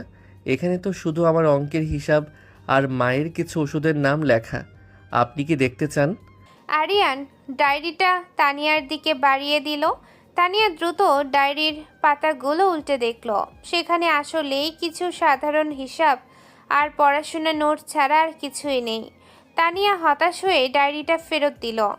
কিন্তু সে জানতো না যে আরিয়ানের আসল ডায়েরিটা তার হোস্টেলের তোষকের নিচে নয়, বরং কলেজের লাইব্রেরির এক পুরনো তাকের ভেতর লুকানো আছে। রাত 11টা। শহরের সবচাইতে সুরক্ষিত এলাকা মিন্টো রোড। এখানে বড় বড় সরকারি কর্মকর্তাদের বাসভবন। ডিআইজি হারুনের বাংলোর ভেতরে তখন এক গোপন মিটিং চলছে। সেখানে সুলতানও উপস্থিত। আজ মাফিয়া আর প্রশাসন এক টেবিলে বসেছে, কেবল এক অদৃশ্য শত্রুকে মোকাবিলা করার জন্য। সুলতান, তোমার লোকগুলো কেন এত অপদার্থ যে ঘাতকটা আমাদের রাতের ঘুম কেড়ে নিয়েছে তার একটা ছবি পর্যন্ত তোমরা জোগাড় করতে পারলে না? আমি শুনেছি সে নাকি লোহা দিয়ে মানুষ মারে। এটা কি কোনো সাধারণ গ্যাংস্টারের কাজ? ঠিক সেই সময় বাংলোর সব লাইট একসাথে নিভে গেল। হারুনের বডিগার্ডরা সাথে সাথে পজিশন নিল। কিন্তু এবারের আক্রমণটা ছিল অন্যরকম। কোনো বোমা নয়, কোনো গুলির আওয়াজ নয়, কেবল এক অদ্ভুত পচা গন্ধ পুরো ঘরে ছড়িয়ে পড়ল। হারুন আর সুলতান কাঁচতে শুরু করলেন। ওটা ছিল টিয়ার গ্যাস আর ঘুমের ওষুধের এক শক্তিশালী মিশ্রণ। অন্ধকারের মাঝখান দিয়ে সেই পরিচিত শীষ দেওয়ার শব্দ ভেসে এলো। হারুন তার ড্রয়ার থেকে পিস্তল বের করতে চাইলেন, কিন্তু দেখলেন ড্রয়ারটা আগে থেকেই বাইরে থেকে লক করে দেয়া হয়েছে। কেউ একজন এই বাংলোর ভেতরে আগে থেকে ঢুকে বসেছিল। হারুন সাহেব, 8 বছর আগে আপনি যখন সেই ফাইলগুলো জ্বালিয়ে দিয়েছিলেন তখন ভেবেছিলেন ইতিহাস মুছে গেছে, কিন্তু মাটি যখন কথা বলতে শুরু করে তখন ফাইল লাগে না। আজ আপনার সিংহাসনের পায়াগুলো আমি কেটে দিয়েছি। কাল সকালের সূর্য আপনার জন্য এক নতুন অন্ধকার নিয়ে আসবে। হারুন আর সুলতান জ্ঞান হারানোর আগে কেবল এক জোড়া জ্বলন্ত চোখ দেখতে পেলেন, যা অন্ধকারের ভেতর দিয়ে চিতার মতো জ্বলছিল। যখন তাদের জ্ঞান ফিরল, তারা দেখলেন তারা দুজনেই বাংলোর ছাদের কার্নিশে হাত পা বাঁধা অবস্থায় ঝুলে আছেন। নিচে তাকালে কয়েকশো ফুট নিচে কঠিন কংক্রিট। তাদের বুকের ওপর একটা করে চিরকুট দেওয়া হয়েছে। সুলতানের চিরকুটে লেখা ছিল, তোমার সাম্রাজ্যের চাবি এখন আমার হাতে। আর হারুনের চিরকুটে লেখা ছিল, ইনসাফ শুরু হয়ে গেছে। পরদিন সকালে জেবা ডগ ইয়ার্ডে সেই ঘটনার তদন্ত করতে গিয়ে এক অদ্ভুত সূত্র খুঁজে পেল। সে দেখল প্রতিটি লাশের পাশে একটা করে ছোট লোহার পেরেক পড়ে আছে। এই পেরেকগুলো কোনো সাধারণ হার্ডওয়্যার দোকানের নয়, এগুলো কেবল জাহাজ ভাঙার কারখানায় ব্যবহার করা হয়। জেবা বুঝতে পারল এই লোকটির সাথে সহজে পুরনো ডক ইয়ার্ডের কোনো গভীর সম্পর্ক আছে। জেবা দ্রুত সিটি কলেজে গেল আরিয়ানকে খুঁজতে। সে দেখল আরিয়ান ক্লাসে নেই। লাইব্রেরির সেই নির্জন কোণে আরিয়ান বসে আছে। তার চোখের নিচে কালচে দাগ, যেন সে সারা রাত জেগেছিল। জেবা আরিয়ানের মুখোমুখি বসলো। আরিয়ান, তুমি কি জানো আজ সকালে ডিআইজি হারুন আর সুলতানকে কোন অবস্থায় পাওয়া গেছে? পুরো শহর তোলপাড় হয়ে যাচ্ছে। লোকে বলে এই শ্যাডো কিং নাকি আবার ফিরে এসেছে। আরিয়ান বই থেকে মুখ না তুলে অত্যন্ত শান্ত স্বরে বলল, ম্যাম, আমি শুনেছি, কিন্তু আমার মনে হয় ওটা কোনো ভূতের কাজ হতে পারে। মানুষ এত বড় বড় ক্ষমতাধর ব্যক্তিদের সাথে কিভাবে এমন করতে পারে? আমার তো ভয় লাগছে ম্যাম। ভাবছি গ্রামে ফিরে যাব। এই শহরটা আর আগের মতো নেই। জেবা আরিয়ানের চোখের দিকে তাকালো। সে সেই চোখে কোনো ভয় দেখতে পেল না, বরং এক গভীর প্রশান্তি দেখতে পেল। জেবা মনে মনে ভাবল, এই ছেলেটি যদি ঘাতক হয় তবে সে পৃথিবীর সবচাইতে বড় অভিনেতা। জেবা যখন চলে যাচ্ছিল তখন আরিয়ান তাকে ডাকলো। ম্যাম শুনুন, আপনার গায়ের যে পারফিউম, ওটার গন্ধটা বড্ড কড়া। এই গন্ধটা অনেক দূর থেকে চেনা যায়। তদন্ত করতে গেলে মাঝে মাঝে নিজের পরিচয় আড়ালে রাখাই ভালো। জেবা থমকে গেল। আরিয়ান কিভাবে বুঝলো সে তদন্ত করছে? জেবা যখন আরিয়ানের দিকে ফিরল, দেখলো আরিয়ান আবার বইয়ে মুখ গুজেছে। দাবার প্রতিটি খুঁটি এখন আরিয়ানের ইশারায় নড়ছে। আন্ডারওয়ার্ল্ডের সুলতান আর প্রশাসনের হারুন এখন কেবল পুতুল মাত্র। আসল পরিচালক এখন হোস্টেলের এক সাধারণ বিছানায় শুয়ে পরবর্তী চালের পরিকল্পনা করছে। আকাশ আজ মেঘাচ্ছন্ন। থমথমে আবহাওয়ার মাঝে রাজপ্রাসাদ সম এক বাংলোর বারান্দায় বসে আছে ডিআইজি হারুন। তিনি এই শহরের প্রশাসনের সবচাইতে শক্তিশালী এবং রহস্যময় ব্যক্তি। 8 বছর আগে নীল নকশা তৈরি করে যারা নিলয়কে সরিয়েছিল, হারুন ছিলেন তাদের মধ্যে প্রধান। কিন্তু আজ তার কপালে চিন্তার ভাঁজ। সুলতানের মতো বিশাল মাফিয়া ডন এখন ঘরের কোণে লুকিয়ে কাঁপছে, আর হারুনের বিশ্বস্ত নেটওয়ার্ক কোনো হদিশই পাচ্ছে না যে ঘাতক আসলে কে। সিটি কলেজের করিডোর দিয়ে আরিয়ান হেঁটে যাচ্ছে, তার কাঁধে ব্যাগ, হাতে একটা মোটা ফাইল। তাকে দেখে মনে হচ্ছে কোনো অ্যাসাইনমেন্ট জমা দিতে যাচ্ছে, কিন্তু কেউ জানে না ওই ফাইলের ভেতর অ্যাসাইনমেন্ট নয়, বরং ডিআইজি হারুনের গত 20 বছরে কুকীর্তির দলিল লুকানো আছে। আরিয়ানকে মাঝপথে থামিয়ে দিয়ে তানিয়া বলল, আরিয়ান, তুমি কাল আমার গিফটটা নিলে না কেন? আমি সত্যিই দুঃখিত ছিলাম। তানিয়া, ক্ষমা চাওয়াটা মহত্বের লক্ষণ, কিন্তু আমি সাধারণ মানুষ। দামি ঘড়ি পড়লে হয়তো সময়টাই হারিয়ে ফেলবো। আপনার বাবার শরীর কেমন আছে? শুনলাম ডিআইজি সাহেব ইদানিং খুব চিন্তিত। তুমি আমার বাবার কথা জানলে কি করে? আমি তো কাউকে বলিনি তিনি ডিআইজি। কলেজের ফর্ম ফিল আপ করার সময় তো সবার বাবার নাম লেখা থাকে, আমি শুধু ওটাই মনে রেখেছি। তানিয়া, আপনার বাবাকে বলবেন বেশি চিন্তা করলে রক্তচাপ বেড়ে যায়। শহরের আবহাওয়া তো বদলে যাচ্ছে, তাকে সাবধানে থাকতে বলবেন। আরিয়ান কথাটি বলে ধীর পায়ে চলে গেল। তানিয়া স্তব্ধ হয়ে দাঁড়িয়ে রইল। আরিয়ানের গলার স্বর কি আজ একটু বেশি গম্ভীর ছিল? তানিয়ার মনে এক অজানা সংখ্যা দানা বাঁধতে শুরু করলো। সে দ্রুত তার বাবার বাংলোর দিকে রওনা দিল। রাত 12টা। ডিআইজি হারুনের বাংলোর চারদিকে কড়া নিরাপত্তা, সিসিটিভি ক্যামেরা আর কমান্ডোরা চারপাশ ঘিরে রেখেছে। হারুন তার স্টাডি রুমে বসে একটা পুরনো ডায়েরি পড়ছিলেন। হঠাৎ তার রুমের জানালার কাচ চূর্ণ বিচূর্ণ হয়ে গেল। কোনো বুলেট নয়, একটা ছোট্ট পাথর এসে কাচটা ভেঙেছে। হারুন সাথে সাথে তার ড্রয়ার থেকে পিস্তল বের করলেন। কে ওখানে? কমান্ডো, ভেতরে এসো। কিন্তু কোনো কমান্ডো ভেতরে এলো না। হারুন তার ওয়াকি টকি দিয়ে যোগাযোগের চেষ্টা করলেন, কিন্তু সেখানে কেবল স্ট্যাটিক শব্দ। কেউ একজন পুরো এলাকার সিগন্যাল জ্যাম করে দিয়েছে। হঠাৎ রুমের এক কোণে রাখা টিভিটার নিচে নিজেই চালু হয়ে গেল। স্ক্রিনে কোনো ভিডিও নেই, কেবল সাদা কালো ঝিরঝিরে ছবি। আর সেই ঝিরঝিরে ছবির মাঝখান থেকে ভেসে এলো সেই অশরীরী কণ্ঠ। হারুন সাহেব, আপনার ডায়েরিতে অনেক মানুষের নাম লেখা আছে যাদের আপনি ক্ষমতার জোরে দাফন করেছেন, কিন্তু মাটির নিচ থেকে যখন হাড়গোড় কথা বলতে শুরু করে তখন পাহারাদার কাজ দেয় না। আজ রাতের শেষ প্রহরে আপনার 20 বছরের সাম্রাজ্য ধুলোয় মিশে যাবে। তুই যেই হোস, সামনে আয়। 8 বছর আগে যাকে আমরা মেরেছিলাম, তুই কি তার আত্মা? মানুষ কখনো ফিরে আসে না। মানুষ ফিরে আসে না হারুন সাহেব, কিন্তু আদর্শ ফিরে আসে। লোহা যেমন পুড়লে আরও শক্ত হয়, তেমনি মানুষের জেদ ও অপমানের আগুনে পুড়লে পাথরে পরিণত হয়। আপনার কমান্ডোরা বাইরে ঘুমিয়ে পড়েছে, আমি আপনার ড্রয়িং রুমে অপেক্ষা করছি। সাহস থাকলে নিচে নামুন। হারুন কাঁপতে কাঁপতে সিঁড়ি দিয়ে নিচে নামলেন। ড্রয়িং রুমে কেবল একটা মোমবাতি জ্বলছে। সোফায় কেউ একজন বসে আছে, যার পিঠ হারুনের দিকে ফেরানো। তার পরনে কালো হুডি। হারুন পিস্তল তাক করলেন সেই ছায়ার দিকে। তোকে আজ আমি জ্যান্ত পুড়িয়ে মারব। বল তুই কে? ধীর পায়ে উঠে দাঁড়ালো, কিন্তু মুখ দেখালো না। সেই টেবিলের ওপর রাখা একটা পুরনো ফাইল হারুনের দিকে সরিয়ে দিল। ওই ফাইলে হারুনের সব অবৈধ ব্যাংক অ্যাকাউন্টের ডিটেলস আছে। আপনার ক্ষমতা আপনার পকেটে ছিল হারুন সাহেব, আজ আপনার পকেটটাই ফুটো হয়ে গেছে। এই ফাইলটা এখন ইন্টারপোলের হেডকোয়ার্টারে পৌঁছে গেছে। কাল সকালে সূর্য ওঠার আগে পুলিশ আপনাকে গ্রেফতার করবে, কিন্তু তার আগে আমি আপনার সাথে একটা ছোট হিসাব মেলাতে চাই। 8 বছর আগে সেই ব্রিজের উপর বিস্ফোরণটা আপনি করিয়েছিলেন। আজ সেই একই জায়গায় আপনার জন্য একটা ছোট্ট সারপ্রাইজ আছে। হঠাৎ বাংলোর বাইরে সাইরেনের শব্দ শোনা গেল। হারুন ভাবলেন পুলিশ তাকে বাঁচাতে এসেছে, কিন্তু না, ওটা ছিল ইনভেস্টিগেশন টিমের গাড়ি। হারুন যখন জানালার দিকে তাকিয়ে পালানোর পথ খুঁজছিলেন, সেই ছায়াটি বাতাসের মতো অদৃশ্য হয়ে গেল। কেবল একটা ছোট্ট মেডেল হারুনের পায়ের কাছে পড়ে থাকলো। মেডেলটি ছিল সিটি কলেজের বেস্ট স্টুডেন্ট অফ দ্য ইয়ারের।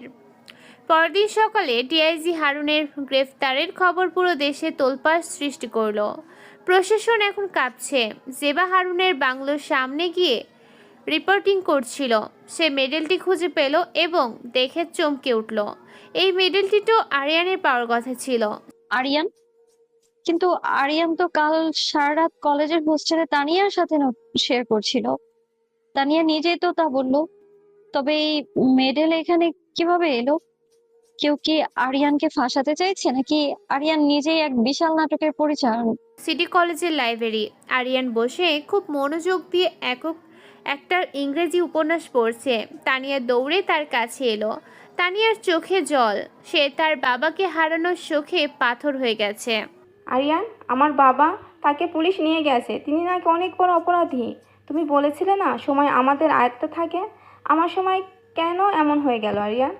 বইটা বন্ধ করে তানিয়ার দিকে শান্ত দৃষ্টিতে তাকালো। তানিয়া, সময় কাউকে ক্ষমা করে না। আপনার বাবা যা করেছেন তার ফল তিনি পাচ্ছেন। আমার মনে হয় আপনার এখন ধৈর্য ধরা উচিত। পৃথিবীটা গোল তানিয়া, যেখান থেকে অন্যায় শুরু হয় ঠিক সেখানেই তার শেষ হয়। আরিয়ান তানিয়াকে সান্ত্বনা দিল ঠিকই, কিন্তু তার চোখে কোনো মায়া ছিল না। সে কেবল তার পরবর্তী চালের কথা ভাবছিল। আন্ডারওয়ার্ল্ডের সুলতান এখন একা হয়ে পড়েছে। প্রশাসন তার থেকে মুখ ফিরিয়ে নিয়েছে।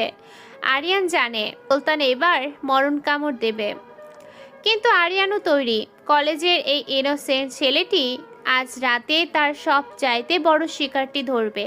শহরের এক অন্ধকার গলিতে দাঁড়িয়ে সেই রহস্যময় ছায়াটি তার ডায়েরির আরেকটি পাতায় ক্রস চিহ্ন দিল। এবার কেবল একটি নাম বাকি, সুলতান। দাবা শেষ চালটি দেওয়ার সময় হয়ে গেছে। শহরের আবহাওয়া এখন বিষাক্ত। ডিআইজি হারুনের পতনের পর পুরো পুলিশ ফোর্স এখন দিশেহারা। সুলতানা বুঝতে পেরেছে তার চারপাশের দেয়ালগুলো ধীরে ধীরে সংকুচিত হয়ে আসছে। সে এখন আর কাউকে বিশ্বাস করতে পারছে না। সুলতান খবর পেয়েছে যে এই অদৃশ্য ঘাতক কেবল একাই লড়ছে না, বরং শহরের সাধারণ মানুষের ভেতরে সে এক গোপন বিদ্রোহের আগুন জ্বালিয়ে দিয়েছে। ভিখারি থেকে শুরু করে রিকশার চালক সবাই যেন এখন সেই রহস্যময় ছায়ার চোখ আর কান হয়ে কাজ করছে। সিটি কলেজের ছাত্র সংসদ নির্বাচন নিয়ে আজ ক্যাম্পাস বেশ উত্তপ্ত। ভিকি এই নির্বাচনে জেতার জন্য পেশি শক্তি ব্যবহার করেছে। আরিয়ান ক্যাম্পাসের এক কোণে বসে খুব মন দিয়ে একটা ল্যাপটপে কোডিং করছিল। তার চোখে মুখে কোনো দুশ্চিন্তা নেই, যেন বাইরের জগতের এই অস্থিরতা তাকে স্পর্শই করে না। তানিয়া আরিয়ানের কাছে এসে ধপাস করে বসে পড়ল। আরিয়ান, তুমি জানো আমার বাবা এখন কোথায়? পুলিশ তাকে রিমান্ডে নিয়েছে। মাফিয়া সুলতানের সাথে তার সম্পর্কের সব প্রমাণ ইন্টারনেটে ফাঁস হয়ে গেছে। কেউ একজন বাবার পার্সোনাল ইমেল হ্যাক করেছে। তুমি তো কম্পিউটার নিয়ে পড়ে থাকো, বলতে পারো এটা কিভাবে সম্ভব? তানিয়া, ইন্টারনেটে কোনো কিছুই নিরাপদ নয়। যদি কেউ চায় তবে সে আপনার ঘরের ড্রয়িং রুমের সিসিটিভি ক্যামেরা দিয়েও আপনার গোপন কথা শুনে নিতে পারে। আপনার বাবার ইমেল হ্যাক করা তো খুব সাধারণ একটা কাজ। হয়তো তিনি এমন কাউকে বিশ্বাস করেছিলেন যে তাকে ধোঁকা দিয়েছে।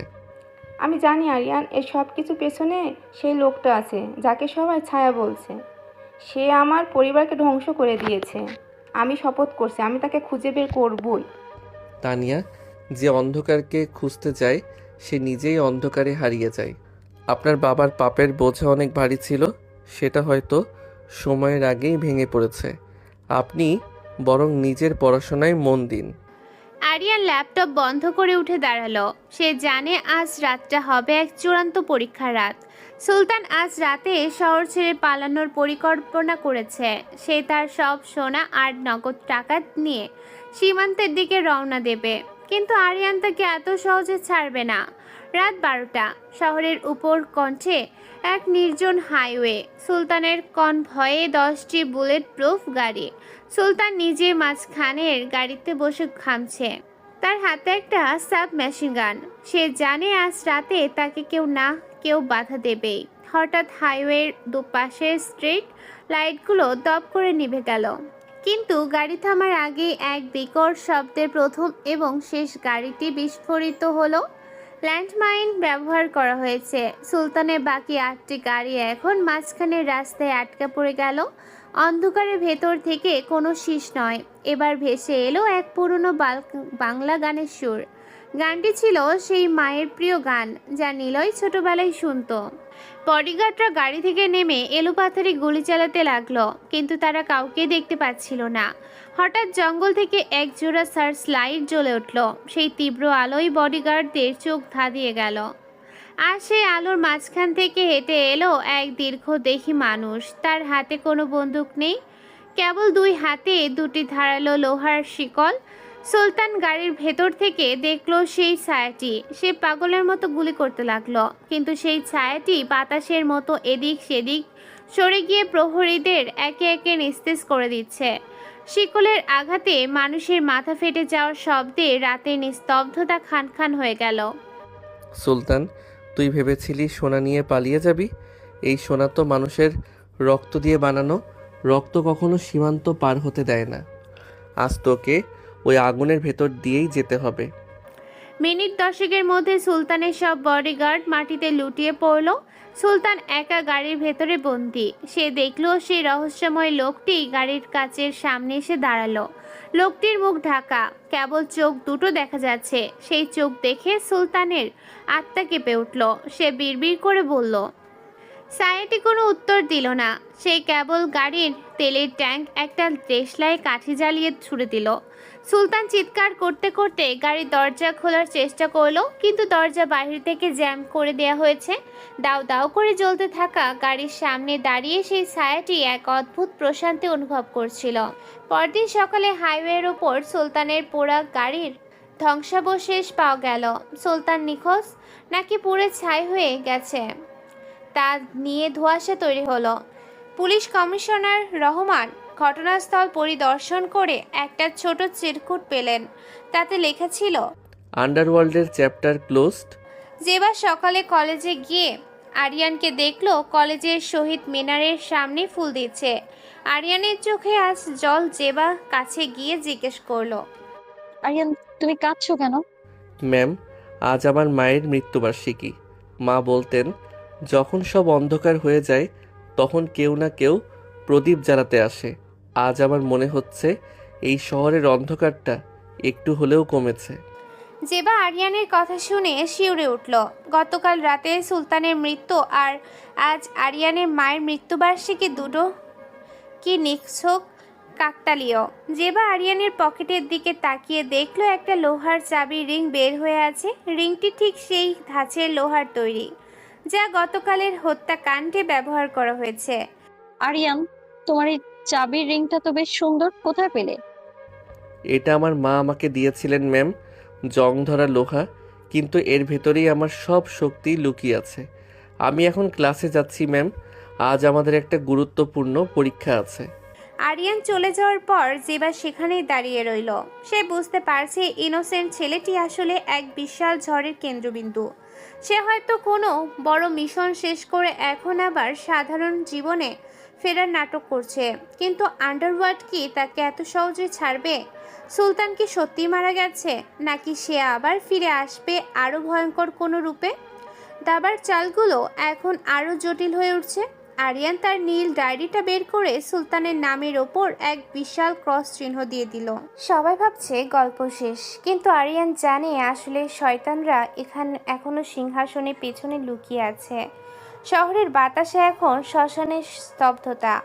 সুলতানের গাড়ির পোড়া গন্ধ এখনো হাইওয়ের বাতাসে মিশে আছে। পুরো আন্ডারওয়ার্ল্ড এখন অভিভাবকহীন। কিন্তু সবাই জানে সুলতান বা ডিআইজি হারুন ছিল কেবল দাবার গুটি। আসল খেলোয়াড় এখনও ধরাছোঁয়ার বাইরে। তিনি হলেন এই শহরের সবচাইতে বড় শিল্পপতি এবং পর্দার আড়ালের গডফাদার, মির্জা সাহেব। মির্জা সাহেব এমন একজন মানুষ যার ডাইনিং টেবিলে বসে দেশের বড় বড় মন্ত্রীরা পরামর্শ নেন। সুলতানের মৃত্যুর পর মির্জা সাহেব বুঝতে পেরেছেন এবার তার নিজের ঘরের দরজায় কড়া নাড়ার সময় হয়ে গেছে। সিটি কলেজের লাইব্রেরি। আরিয়ান আজ কোনো বই পড়ছে না। সে জানালার গ্রিল ধরে বাইরে ঝুম বৃষ্টি দেখছে। বৃষ্টির শব্দে যেন সে 8 বছর আগে সে অভিশপ্ত রাতের গর্জন শুনতে পাচ্ছে। তানিয়া এখন আর কলেজে আসে না। তার পরিবার পুরোপুরি নিঃস্ব হয়ে গেছে। আরিয়ান জানে তানিয়াকে সে এই যুদ্ধে ব্যবহার করেছে, কিন্তু তার লক্ষ্য ছিল অনেক বড়। জেবা লাইব্রেরির এক কোণ থেকে আরিয়ানের উপর তীক্ষ্ণ নজর রাখছিল। সে লক্ষ্য করল আরিয়ান তার পকেট থেকে একটা পুরনো মেডেল বের করে পরম মমতায় মুছছে। জেবা এগিয়ে গেল আরিয়ানের দিকে। আরিয়ান, তোমার এই মেডেলটা তো অনেক পুরনো, এটা কার? ম্যাম, এটা আমার বাবার। তিনি খুব সাধারণ একজন কুলি ছিলেন, কিন্তু সততায় তিনি ছিলেন রাজা। মির্জা সাহেবের ফ্যাক্টরিতে কাজ করতে গিয়ে তিনি একদিন নিখোঁজ হয়ে যান। পুলিশ বলেছিল তিনি চুরি করে পালিয়েছেন, কিন্তু আমি জানি আমার বাবা কোনো দিন চুরি করতে পারেন না। জেবার মাথায় বিদ্যুতের মতো একটা চিন্তা খেলে গেল। মির্জা সাহেব, এই শহরের সব রহস্যের কেন্দ্রবিন্দু তো মির্জা সাহেব। আরিয়ান কি তবে মির্জা সাহেবের বিরুদ্ধে এই যুদ্ধ ঘোষণা করেছে? জেবা বুঝতে পারলো এই ইনোসেন্ট ছেলেটি আসলে 8 বছর ধরে ধিকি ধিকি জ্বলতে থাকা এক প্রতিশোধের আগুন। রাত 1টা, মির্জা সাহেবের সুরক্ষিত ভিলা। মির্জা সাহেব তার গোপন সেফে সোনা আর ডলার গুছিয়ে রাখছিলেন। তার পাশে দাঁড়িয়ে আছে তার ব্যক্তিগত খুনি বাহিনী। মির্জা সাহেব আজ রাতেই স্পেশাল চার্টার বিমানে দেশ ছাড়বেন। সে ভয়ার্ত কণ্ঠে বলল, তোরা কি সব চেক করেছিস? চারদিকে সিসিটিভি ঠিক আছে তো? ওই ছায়া যেন ভিতরে ঢুকতে না পারে। আমি তাকে জ্যান্ত চাই না, তাকে দেখা মাত্র গুলি করবি। হঠাৎ ভিলার সব লাইট একসাথে কাঁপতে শুরু করলো। ভিলার বিশাল হলরুমে রাখা গ্র্যান্ড পিয়ানোটি নিজে নিজে বেজে উঠল। সুরটি ছিল অনেক করুণ, যেন কেউ মরার আগে শেষ গান গাইছে। মির্জা সাহেবের বডিগার্ডরা পিয়ানোর দিকে বন্দুক তাক করলো, কিন্তু পিয়ানোর সামনে কেউ নেই। অন্ধকারের ভেতর থেকে একটা ভারী ধাতব শব্দ ভেসে এলো, খট খট খট। কেউ একজন তার হাতের লোহার দন্তটি মেঝেতে ঠুকতে ঠুকতে এগিয়ে আসছে। কে তুই? সামনে আয়, আমি তোকে অনেক টাকা দেব। সুলতান যা দিয়েছিল তার ডাবল দেব। টাকা? মির্জা সাহেব, আমার বাবার রক্ত দিয়ে যে টাকা আপনি বানিয়েছেন সেই টাকা দিয়ে আমাকে কিনবেন? 8 বছর আগে আপনি যখন আমার মাকে ওষুধ কেনার টাকা না দিয়ে ফ্যাক্টরি থেকে তাড়িয়ে দিয়েছিলেন, তখন কি একবারও ভেবেছিলেন সেই শিশুটি আজ আপনার সামনে দাঁড়িয়ে আপনার সাম্রাজ্যের হিসাব নেবে? বডিগার্ডরা অন্ধের মতো গুলি ছুটতে শুরু করলো, কিন্তু সেই রহস্যময় ছায়াটি সিলিংয়ের ঝাড় বাতি বেয়ে তাদের মাথার ওপর নেমে এলো। হাতের লোহার শিকল দিয়ে সে একে একে সবাইকে নিস্তেজ করে দিল। মির্জা সাহেব দেখলেন তার চোখের সামনে তার দামি আসবাবপত্র রক্তে ভিজে যাচ্ছে। আরিয়ান ওরফে নিলয় হুডটা সরিয়ে মির্জা সাহেবের সামনে গিয়ে দাঁড়ালো। তার চোখে কোনো চশমা নেই, আছে কেবল এক পৈশাচিক ঘৃণা। মির্জা সাহেব, আপনার পাপের ঘর আজ পূর্ণ। আপনি ভেবেছিলেন প্রশাসন আপনার পকেটে, কিন্তু আজ পুরো শহর আপনার বাংলো ঘিরে ফেলেছে। সাধারণ মানুষ এখন আপনার গেটের বাইরে দাঁড়িয়ে বিচার চাইছে, আর আমি শুধু এসেছি আপনার সেই অহংকারটা ভেঙে দিতে। নিলয় মির্জা সাহেবের পায়ের ওপর তার হাতের লোহার রডটা সজোরে গেঁথে দিল। মির্জা সাহেবের আর্তনাদ পুরো ভিলার দেয়ালে দেয়ালে প্রতিধ্বনিত হতে লাগলো। ঠিক সেই সময় জেবা আর পুলিশ বাহিনী বাংলোর ভেতরে ঢুকে পড়ল। জেবা দেখল নিলয় জানালার পর্দা দিয়ে তার হাত মুছছে। নিলয় জেবার দিকে তাকিয়ে একবার স্নান হাসল। নিলয়, তুমি কেন এই পথ বেছে নিলে? তুমি তো আইনের আশ্রয় নিতে পারতে। জেবা, যে আইন অপরাধীদের সুরক্ষা দেয় সেই আইনের উপর ভরসা করা বোকামি। আমি আজ থেকে আর আরিয়ান নই, আমি আবার সেই নিলয় হয়ে ফিরেছি। এই শহরটা এখন পরিষ্কার হয়েছে, কিন্তু আমার গন্তব্য এখনো অনেক দূরে। পুলিশ যখন মির্জা সাহেবকে গ্রেফতার করতে চাইল, দেখা গেল মির্জা সাহেব আতঙ্কে হৃদরোগে আক্রান্ত হয়ে মারা গেছেন। তার ড্রয়ার থেকে বেরিয়ে এলো সেই নীল ডায়েরি, যেখানে সব বড় বড় রাঘব বোয়ালেদের নাম লেখা ছিল। নিলয় সেই ডায়েরিটা জেবার হাতে তুলে দিয়ে বাংলোর ছাদ দিয়ে অন্ধকারের মাঝে মিলিয়ে গেল। পরদিন সকালে খবরের কাগজের প্রথম পাতায় কোনো খুনের খবর ছিল না, ছিল মির্জা সাহেবের দুর্নীতির দলিল দাদি আর সাধারণ মানুষের মুক্তির উল্লাস। সিটি কলেজে আরিয়ানকে আর দেখা গেল না। তার হোস্টেলের রুমে কেবল একটা পুরনো জ্যামিতি বক্স আর মায়ের সেই ওষুধের প্যাকেট পড়েছিল। যেবার ডক ইয়ার্ডের কিনারে দাঁড়িয়ে আকাশের দিকে তাকিয়ে বিড়বিড় করে বলল, নীলা, তুমি যেখানেই থাকো এই শহর তোমার মনে রাখবে। তুমি আরিয়ান হয়ে এসে আমাদের চোখ খুলে দিয়েছো। কিন্তু তোমার এই অসমাপ্ত গল্প কি 16 নম্বর পর্বে শেষ হবে, নাকি শুরু হবে এক নতুন বিশ্বজয়ের কাহিনী? শহর এখন শান্ত, কিন্তু গভীর রাতে কেউ কেউ এখনো সেই শীষ দেওয়ার শব্দ শুনতে পায়। তারা জানে যখনই আবার অন্ধকার নামবে, যখনই আবার কোনো ইনোসেন্ট ছেলে অত্যাচারিত হবে, তখনই আবার ফিরে আসবে সেই লোহার রড হাতে রহস্যময় ছায়া। নিলয় এখন এক মিথ, এক অপরাজয়ের শক্তি। মির্জা সাহেবের মৃত্যুর পর শহরের সাধারণ মানুষ ভেবেছিল দুঃস্বপ্ন শেষ হয়েছে, কিন্তু তারা জানতো না যখন একটা বিশাল আগ্নেয়গিরি শান্ত হয়, তখন তার ছাই থেকে আরো ভয়ঙ্কর এক ঝড়ের সৃষ্টি হয়। রাষ্ট্রের উচ্চ মহলে এখন হাহাকার। মির্জা সাহেবের সেই নীল ডায়েরি এখন জেবার হাতে, আর সেই ডায়েরিতে এমন কিছু নাম আছে যা প্রকাশ পেলে দেশের সরকার পর্যন্ত পড়ে যেতে পারে। তাই সরকার এখন কোনো পুলিশ নয়, বরং পাঠিয়েছে তাদের সব চাইতে এলিট এবং নিষ্ঠুর স্পেশাল ফোর্স ব্ল্যাক কোবরাকে। তাদের একমাত্র মিশন যে কোনো মূল্যে সেই ডায়েরি উদ্ধার করা এবং সেই রহস্যময় ছায়াকে পৃথিবীর মানচিত্র থেকে মুছে দেওয়া। সিটি কলেজের হোস্টেল এখন জনশূন্য। আরিয়ানের রুমটা পুলিশ সিল করে দিয়েছে, কিন্তু সেই অন্ধকার রুমের ভেতরেও কেউ একজন আজ রাতে এসেছিল। টেবিলের ওপর রাখা সেই পুরনো জ্যামিতি বক্সের ভেতর থেকে ছোট একটা চিপ গায়েব হয়ে গেছে। জেবা তার গোপন ফ্ল্যাটে বসে মির্জা সাহেবের ডায়েরিটা পড়েছিল। তার হাত কাঁপছে। সে দেখলো সুলতান বা মির্জা কেবল দ্বিখণ্ডী ছিল। আসল মাস্টারমাইন্ড হলো এই দেশের সব চাইতে প্রভাবশালী মন্ত্রী খন্দকার সাহেব, যিনি গত 20 বছর ধরে ক্ষমতার অলিন্দে বসে রক্তের ব্যবসা করেছেন। জেবা বুঝতে পারল তার জীবনে এখন সুতোর উপর ঝুলছে। হঠাৎ জেবার ফ্ল্যাটের দরজায় এক মৃদু টোকা পড়ল। জেবা ভয়ে পিস্তল বের করলো। কে? সামনে আসুন, নইলে আমি গুলি করতে বাধ্য হব। জেবা, গুলি শব্দ ব্ল্যাক কোবরাকে আমন্ত্রণ জানাবে। দরজা খোলো, তোমার কাছে সময় খুব কম। জেবা দরজা খুলতেই দেখলো সামনে দাঁড়িয়ে আছে সে ইনোসেন্ট চেহারার আরিয়ান, কিন্তু তার পরনে এখন দামি লেদার জ্যাকেট আর চোখে সেই পরিচিত নীল দৃষ্টি। আরিয়ান আর আরিয়ান নেই, সে এখন পূর্ণাঙ্গ নিলয়। নিলয় জেবার হাত থেকে ডায়েরিটা ছিনিয়ে নিয়ে, তুমি বড্ড বেশি জেনে ফেলেছো জেবা, এই শহর তোমাকে বাঁচাবে না। খন্দকার সাহেব তার স্পেশাল ফোর্স পাঠিয়েছেন, তারা তোমাকে এবং আমাকে একসাথে শেষ করতে চায়। তুমি জানতে আছো নিলয়, আমি তো ভেবেছিলাম মির্জা সাহেবের বাংলো থেকে তুমি চিরতরে হারিয়ে গেছো। তুমি কি জানো খন্দকার সাহেবকে? তার হাতে পুরো দেশের কমান্ডো ফোর্স। বাঘ যখন শিকারীকেও শিকার করে ফেলে তখন সে সৈন্য সংখ্যা গোনে না। জেবা, এই ডায়েরিটা এখন ইন্টারনেটে লাইভ ব্রডকাস্ট হবে। আমি খন্দকার সাহেবের সেই মুখোশ আজ খুলে দেব, যা তিনি গত 20 বছর ধরে পড়ে আছেন। তুমি শুধু আমার সাথে চলো। ঠিক সেই মুহূর্তে জেবার ফ্ল্যাটের জানালার কাঁচ ভেঙে ভেতরে ঢুকলো কয়েক ডজন গ্রেনেড। ধোঁয়ায় আচ্ছন্ন হয়ে গেল চারপাশ। ব্ল্যাক কোবরা ফোর্স বিল্ডিংটি ঘিরে ফেলেছে। তারা কোনো কথা না বলে সরাসরি গুলি চালাতে শুরু করলো। নিলয় জেবাকে আড়ালে ধাক্কা দিয়ে নিজেই জানালার পাশে গিয়ে দাঁড়ালো। নিলয় পকেট থেকে ছোট একটা রিমোট বের করে চাপ দিল। সাথে সাথে পুরো বিল্ডিংয়ের পাওয়ার গ্রিড বিস্ফোরিত হলো।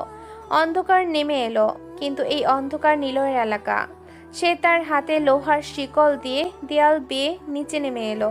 কমান্ডোরা তাকে লক্ষ্য করে থার্মাল সাইড দিয়ে গুলি করার চেষ্টা করলো, কিন্তু নিলয় বাতাসের চেয়েও দ্রুত গতিতে তাদের মাঝখান দিয়ে বেরিয়ে গেল। টার্গেট পালানোর চেষ্টা করছে। সব ইউনিটকে বলছি, ওপেন ফায়ার, আমাদের কোনো সাক্ষী চাই না। নিলয় জেবাকে নিয়ে শহরের এক পুরনো স্টিল ফ্যাক্টরির ভিতরে ঢুকলো। এই ফ্যাক্টরিটি ছিল নিলয়ের বাবার কর্মস্থল। এখানে এখনো সেই পুরনো লোহা গলানোর ফার্নেসগুলো পড়ে আছে। নিলয় জানতো আজ এখানে তার জীবনের সবচাইতে বড় লড়াইটা হবে। খন্দকার সাহেব তার সরাসরি গাড়িতে বসে ফ্যাক্টরির বাইরে থেকে মাইকে ঘোষণা করলেন, নিলয়, তুমি নিজেকে খুব চালাক ভাবো। আজ এই ফ্যাক্টরিতে হবে তোমার চিতা। আমার ডায়েরিটা ফেরত দাও, আমি তোমাকে বিদেশ চলে যাওয়ার সুযোগ করে দেব। নিলয় ফ্যাক্টরির ছাদ থেকে নিচে খন্দকার সাহেবের দিকে তাকিয়ে অট্টহাসি দিল। খন্দকার সাহেব, যে লোহা আপনি আমার বাবার রক্ত দিয়ে গলিয়েছেন, আজ সেই লোহাই আপনার পতন ঘটাবে। ডায়েরিটা অলরেডি পৃথিবীর প্রতিটা নিউজ চ্যানেলে পৌঁছে গেছে। আপনার ক্যারিয়ার এখন শেষ। এখন শুধু আপনার বিচার বাকি। ফ্যাক্টরির ভেতরে কমান্ডোরা ঢুকতেই শুরু হলো এক পৈশাচিক গেরিলা যুদ্ধ। নিলয় আধুনিক কোনো অস্ত্র ছাড়াই কেবল ফ্যাক্টরির চেইন, রড আর লোহা গলানোর বালতি ব্যবহার করে কমান্ডোদের নাস্তানাবুদ করতে লাগলো। লোহা কাটার মেশিনের শব্দ আর মানুষের আর্তনাদে ফ্যাক্টরিটা এক নরকে পরিণত হলো। জেবা এক কোণে দাঁড়িয়ে দেখছিল কিভাবে সেই শান্ত ছাত্রটি আজ এক বিধ্বংসী দানবে পরিণত হয়েছে। নিলয় যখন খন্দকার সাহেবের প্রধান কমান্ডোকে তার হাতের শিকল দিয়ে পিলারের সাথে গেঁথে দিল, তখন জেবা ভয়ে চোখ বন্ধ করে ফেলল। নিলয় খন্দকার সাহেবের মুখোমুখি দাঁড়িয়ে বলল, আপনার সময় শেষ খন্দকার সাহেব। আপনার পুলিশ বা আপনার কমান্ডোরা এখন আপনাকে বাঁচাবে না, কারণ তারা এখন জেনে গেছে আপনি দেশের সাথে কি বেইমানি করেছেন। বাইরে তখন হাজার হাজার সাধারণ মানুষ লাঠি সোটা নিয়ে কমান্ডোদের ঘিরে ফেলেছে। ডায়েরির সত্যটা জানার পর তারা এখন আর কোনো আইন মানছে না। খন্দকার সাহেব দেখলেন তার পায়ের নিচ থেকে মাটি সরে যাচ্ছে। তার নিজের লোকেরাই তাকে গ্রেফতার করতে বাধ্য হলো। কিন্তু নিলয় জানে শত্রু কেবল খন্দকার সাহেব নন। 16 নম্বর পূর্বে এক বিশাল চমক অপেক্ষা করছে। যে ব্যক্তিটি 8 বছর আগে নিলয়কে প্রথমবার ধোঁকা দিয়েছিল, সে এখনও ছায়ের আড়ালে বসে শেষ চালটি চালছে। নিলয় জেবার দিকে তাকিয়ে, জেবা, লড়াই এখনো শেষ হয়নি।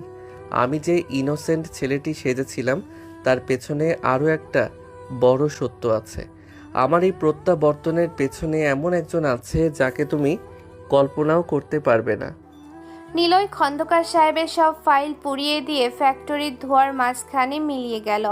শহর এখন এক নতুন ভোরের অপেক্ষায়। কিন্তু নিলয়ের ডায়েরিতে এখনও একটা শেষ নাম বাকি। সেই নামটি কি? শহরের বুকে এখন লাশের মিছিল থামলেও বাতাসে গুমোট ভাবটা কাটেনি।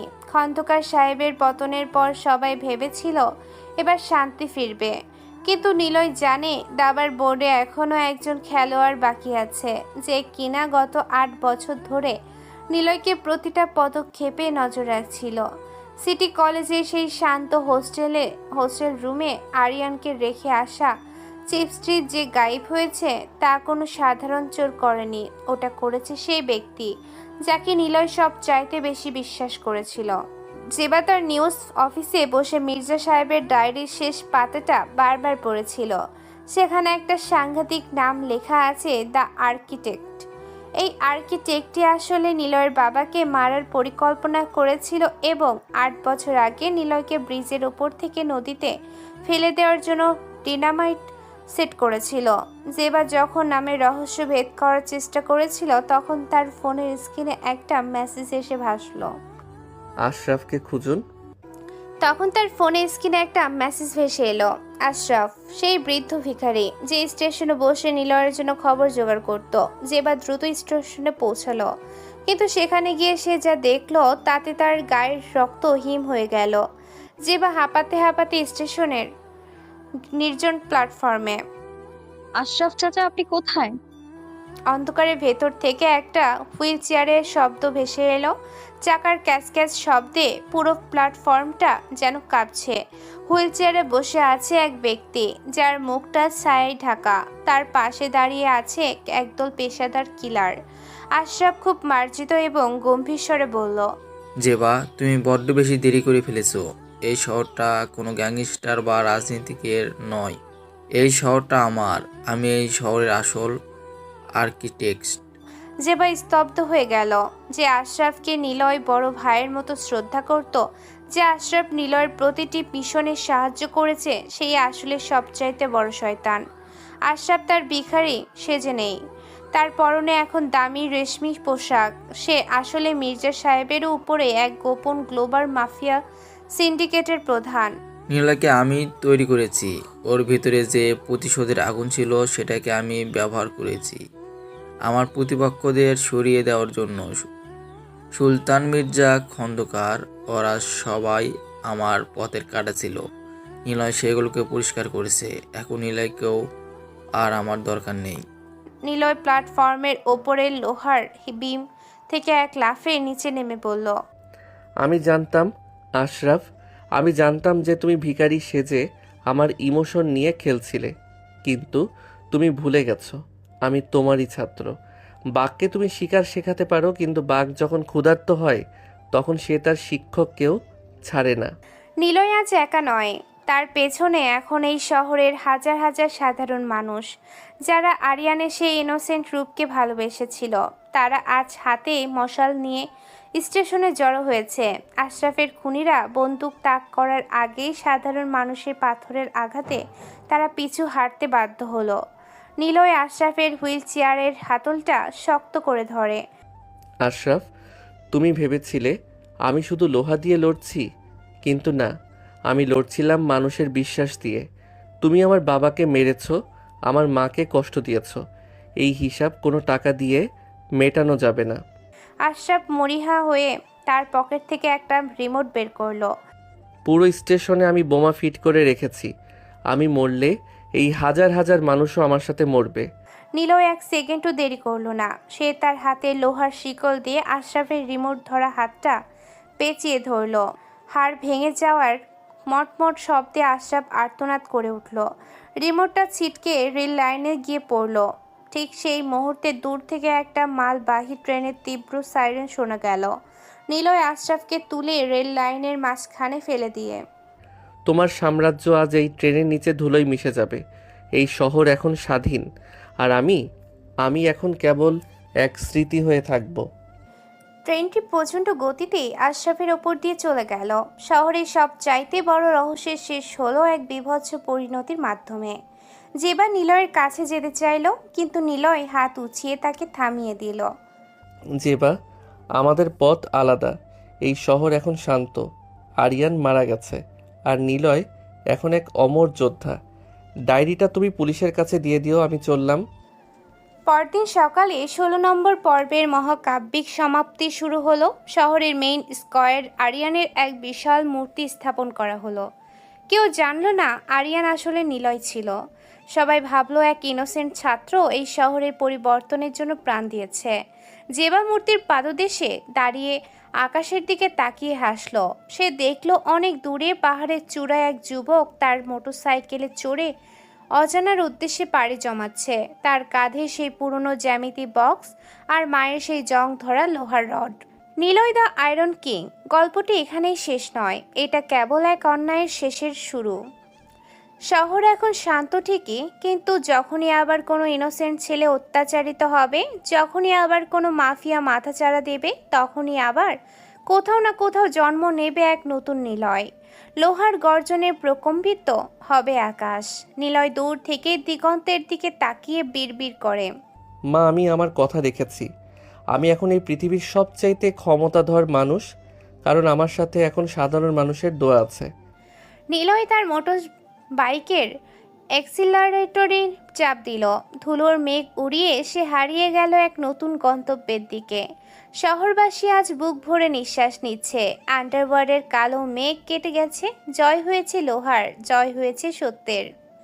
শহরের আকাশ আজ কুচকুচে কালো, যেন কোনো এক মহাপ্রলয়ের সংকেত দিচ্ছে। খন্দকার সাহেবের পতনের পর সবাই যখন বিজল্লাসের মতো, তখন নিলয় একাই শহরের সেই পুরনো পরিত্যক্ত লাইট হাউসের ওপর দাঁড়িয়েছিল। তার হাতে থাকা সেই ছোট্ট চিপসটি থেকে সে এক ভয়ঙ্কর সত্য জানতে পেরেছে। 8 বছর আগে তাকে মারার পরিকল্পনা কোনো ডন বা নেতা করেনি, করেছিল তার সবচেয়ে কাছের মানুষ আশরাফ। যে আশরাফ তাকে ছোটবেলা থেকে লোহা চিনতে শিখিয়েছিল, যে আশরাফ তাকে গডফাদার হওয়ার স্বপ্ন দেখিয়েছিল, সেই আসলে এই শহরের আসল আর্কিটেক্ট। আরিয়ানের সেই ইনোসেন্ট চশমাটা আজ লাইট হাউসের ওপর থেকে নিচে সাগরের বুকে ছুঁড়ে ফেলে দিল নিলয়। আজ থেকে কোনো ছদ্মবেশ নেই, আজ থেকে কেবল ধ্বংস। জেবা নিউজ স্টুডিওতে বসে লাইভ টেলিকাস্টের প্রস্তুতি নিচ্ছিল।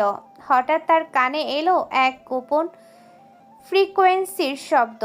স্পিকারে ভেসে এলো সেই পরিচিত গম্ভীর কণ্ঠ, জেবা, আজ রাতে স্টেশনে এসো। এই শহরের শেষ পর্দাটা ছিঁড়ে যাবে, তবে সাবধান, আজ রাতে পুলিশ বা প্রশাসন তোমাকে বাঁচাতে পারবে না। জেবা আর দেরি করল না।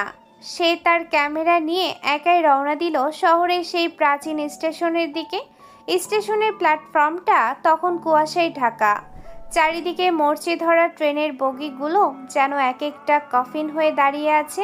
হঠাৎ স্টেশনের লাউডস্পিকারের এক পৈশাচিক হাসির শব্দ শোনা গেল। আশরাফ হুইল চেয়ারে বসে অন্ধকারের ভেতর থেকে বেরিয়ে এলো। তার পরনে এখন দামি রাজকীয় পোশাক, গলায় হীরের মালা। সে আর সেই ভিখারি আশরাফ নেই। তার চারপাশে দাঁড়িয়ে আছে 20 জন বিদেশি মার্সেনারি, যাদের হাতে আধুনিক সব লাইসেন্সার লাগানো অস্ত্র। নিলয়, বেরিয়ে আয়। আমি জানতাম তুই চিপটা খুঁজে পাবি। আমি ওটা এখানে রেখেছিলাম। তোকে আমি তৈরি করেছি আমার শত্রুদের শেষ করার জন্য। এখন যখন সবাই শেষ, তখন তোকেও আর আমার দরকার নেই। তুই ছিলি আমার দাবার সবচেয়ে শক্তিশালী গুটি, কিন্তু রাজা তো আমি। নিলয় রেল লাইনের উপর দিয়ে ধীর পায়ে হেঁটে এলো। তার কাঁধে সেই বিশাল আকার লোহার শিকল, যা মাটিতে ঘষে যাওয়ার শব্দে এক অদ্ভুত কম্পন সৃষ্টি করেছে। নিলয়ের চোখে কোনো রাগ নেই, আছে কেবল এক হিম শীতল ঘৃণা। আশরাফ, তুমি ভুল করেছ।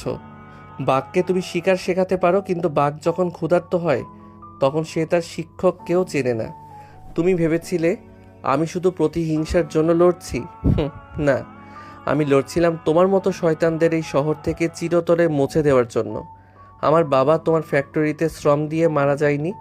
তুমি তাকে জীবন্ত ফার্নেসে পুড়িয়েছিলে কারণ তিনি তোমার ড্রাগস ব্যবসার কথা জেনে ফেলেছিলেন। ঠিক ধরেছিস। তোর বাবাকে মারার পর তোকেও মারতে চেয়েছিলাম, কিন্তু ভাবলাম এই রাগটাকে যদি কাজে লাগানো যায় তবে আমি পুরো শহরে এক গুচ্ছ মালিক হতে পারবো।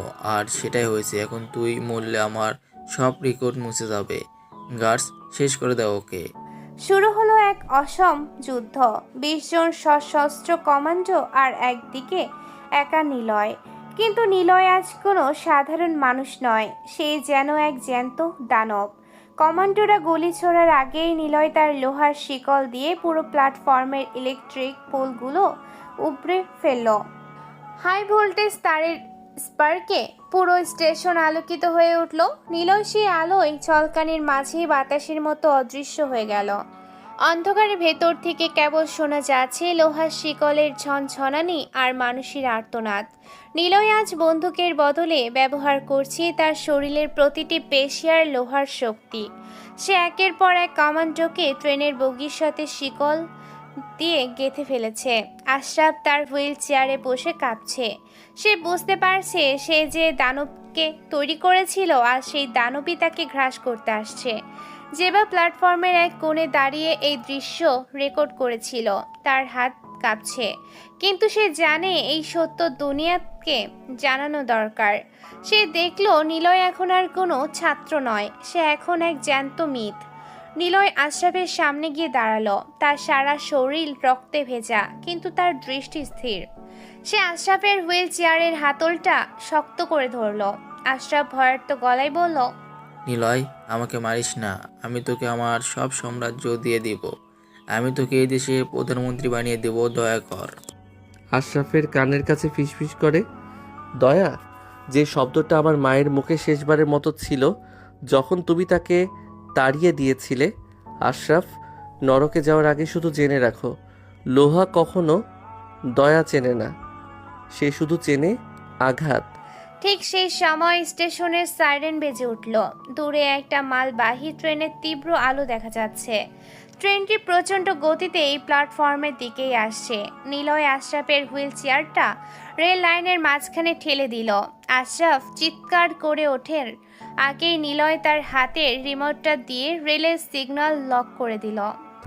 রেল লাইন থেকে সরে দাঁড়িয়ে এই ট্রেনের চাকাই আজ তোমার বিচার করব আশরাফ। তোমার 20 বছরের সাম্রাজ্য আজ এই লোহার নিচে পিষ্ট হবে। ট্রেনের তীব্র আলোর নিচে আশরাফের মুখটা ফ্যাকাশে হয়ে গেল। 16 নম্বর পর্বের সেই মহাকাব্যিক পরিণতির ঠিক আগের মুহূর্তে নিলয় জেবার দিকে তাকালো। জেবা দেখলো নিলয়ের চোখে এক বিন্দু জল। সে যেন তার সব প্রতিশোধের বোঝা নামিয়ে আজ একটু হালকা হতে চাইছে। জেবা, ভিডিওটা বন্ধ করো না, দুনিয়াকে দেখতে দাও অন্যায়ের শেষটা কতটা করুণ হয়। আমি চললাম, আমার কাজ শেষ। ট্রেনটি আর মাত্র কয়েক গজ দূরে। আশরাফের আর্তনাদ ঝাঁপিয়ে ট্রেনের হুইল সেল পুরো স্টেশনে প্রতিধ্বনিত হলো।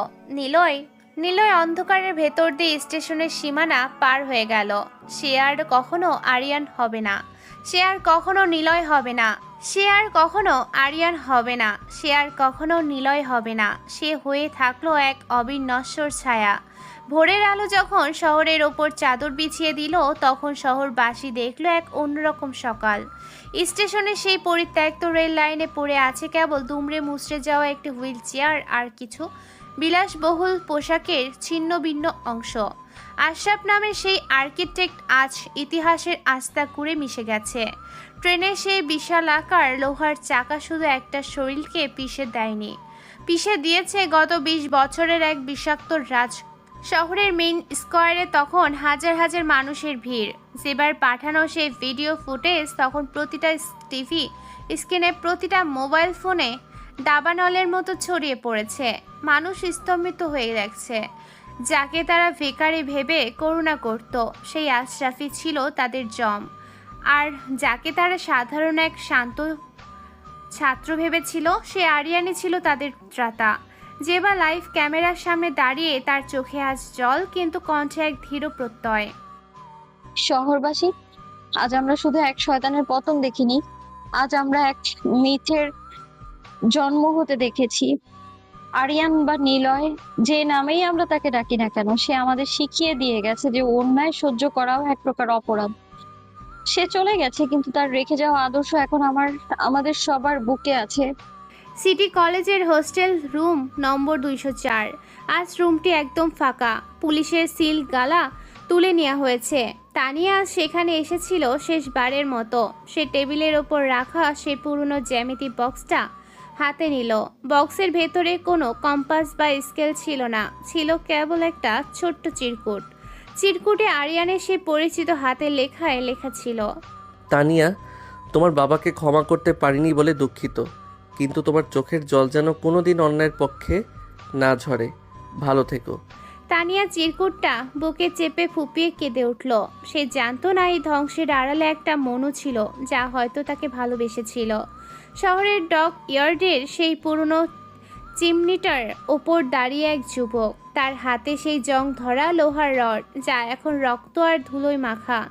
সে শান্তভাবে আকাশের দিকে তাকালো। তার কানে এখন আর শোরগোল নেই, কেবল মায়ের সেই শান্ত গলার আওয়াজ প্রতিধ্বনিত হচ্ছে। নিলয়, তুই আজ রাজা, কিন্তু মনে রাখিস, আসল রাজা সেই যে সিংহাসনে বসে না, বরং মানুষের হৃদয়ে বাস করে। তুই এখন মুক্ত। মা, শহর এখন পরিষ্কার, কিন্তু এই পৃথিবীটা অনেক বড়। যেখানে অন্ধকার থাকবে সেখানেই আমাকে ফিরতে হবে। আমি আর আরিয়ান হতে পারবো না মা। আমি এখন কেবল এক নীরব যোদ্ধা। নিলয় তার বাইকের চাবিটা ঘুরে স্টার্ট দিল। ইঞ্জিনের গর্জনে ডক ইয়ার্ডের কবুতরগুলো একসাথে ডানা ঝাপটে উড়ে গেল। সে তার কালো হেলমেটটা পরে নিল। তার ব্যাগের ভেতরে এখনও সেই নীল ডায়েরিটা আছে, যেখানে পরবর্তী শহরের কিছু রাঘব বোয়ালদের নাম লেখা হয়ে গেছে। এই লড়াই শেষ নয়, এটা কেবল এক নতুন অধ্যায়ের শুরু।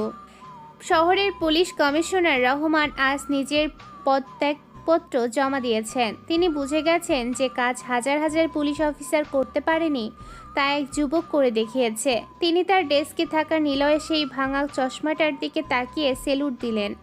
জেবা নদীর পাড়ে দাঁড়িয়ে দেখল দূর দিগন্তের একটা ধুলোর রেখা মিলিয়ে যাচ্ছে। সে হাসল। সে জানে নিলয় কোনো দিনও সাধারণ জীবনে ফিরবে না। সে এখন বাতাসের মতো, সে এখন আগুনের মতো। নিলয় বাইকের গতি বাড়িয়ে দিয়ে বলল, বিদায় শহর, তোকে আমি লোহা দিয়ে গড়েছি, এখন তোকে রক্ষা করার দায়িত্ব তোদেরই। যদি কখনো আবার অন্ধকার নামে শুধু লোহার শিকলের শব্দ শুনিস, বুঝবি নিলয় ফিরে এসেছে। সূর্য এখন মধ্য গগনে।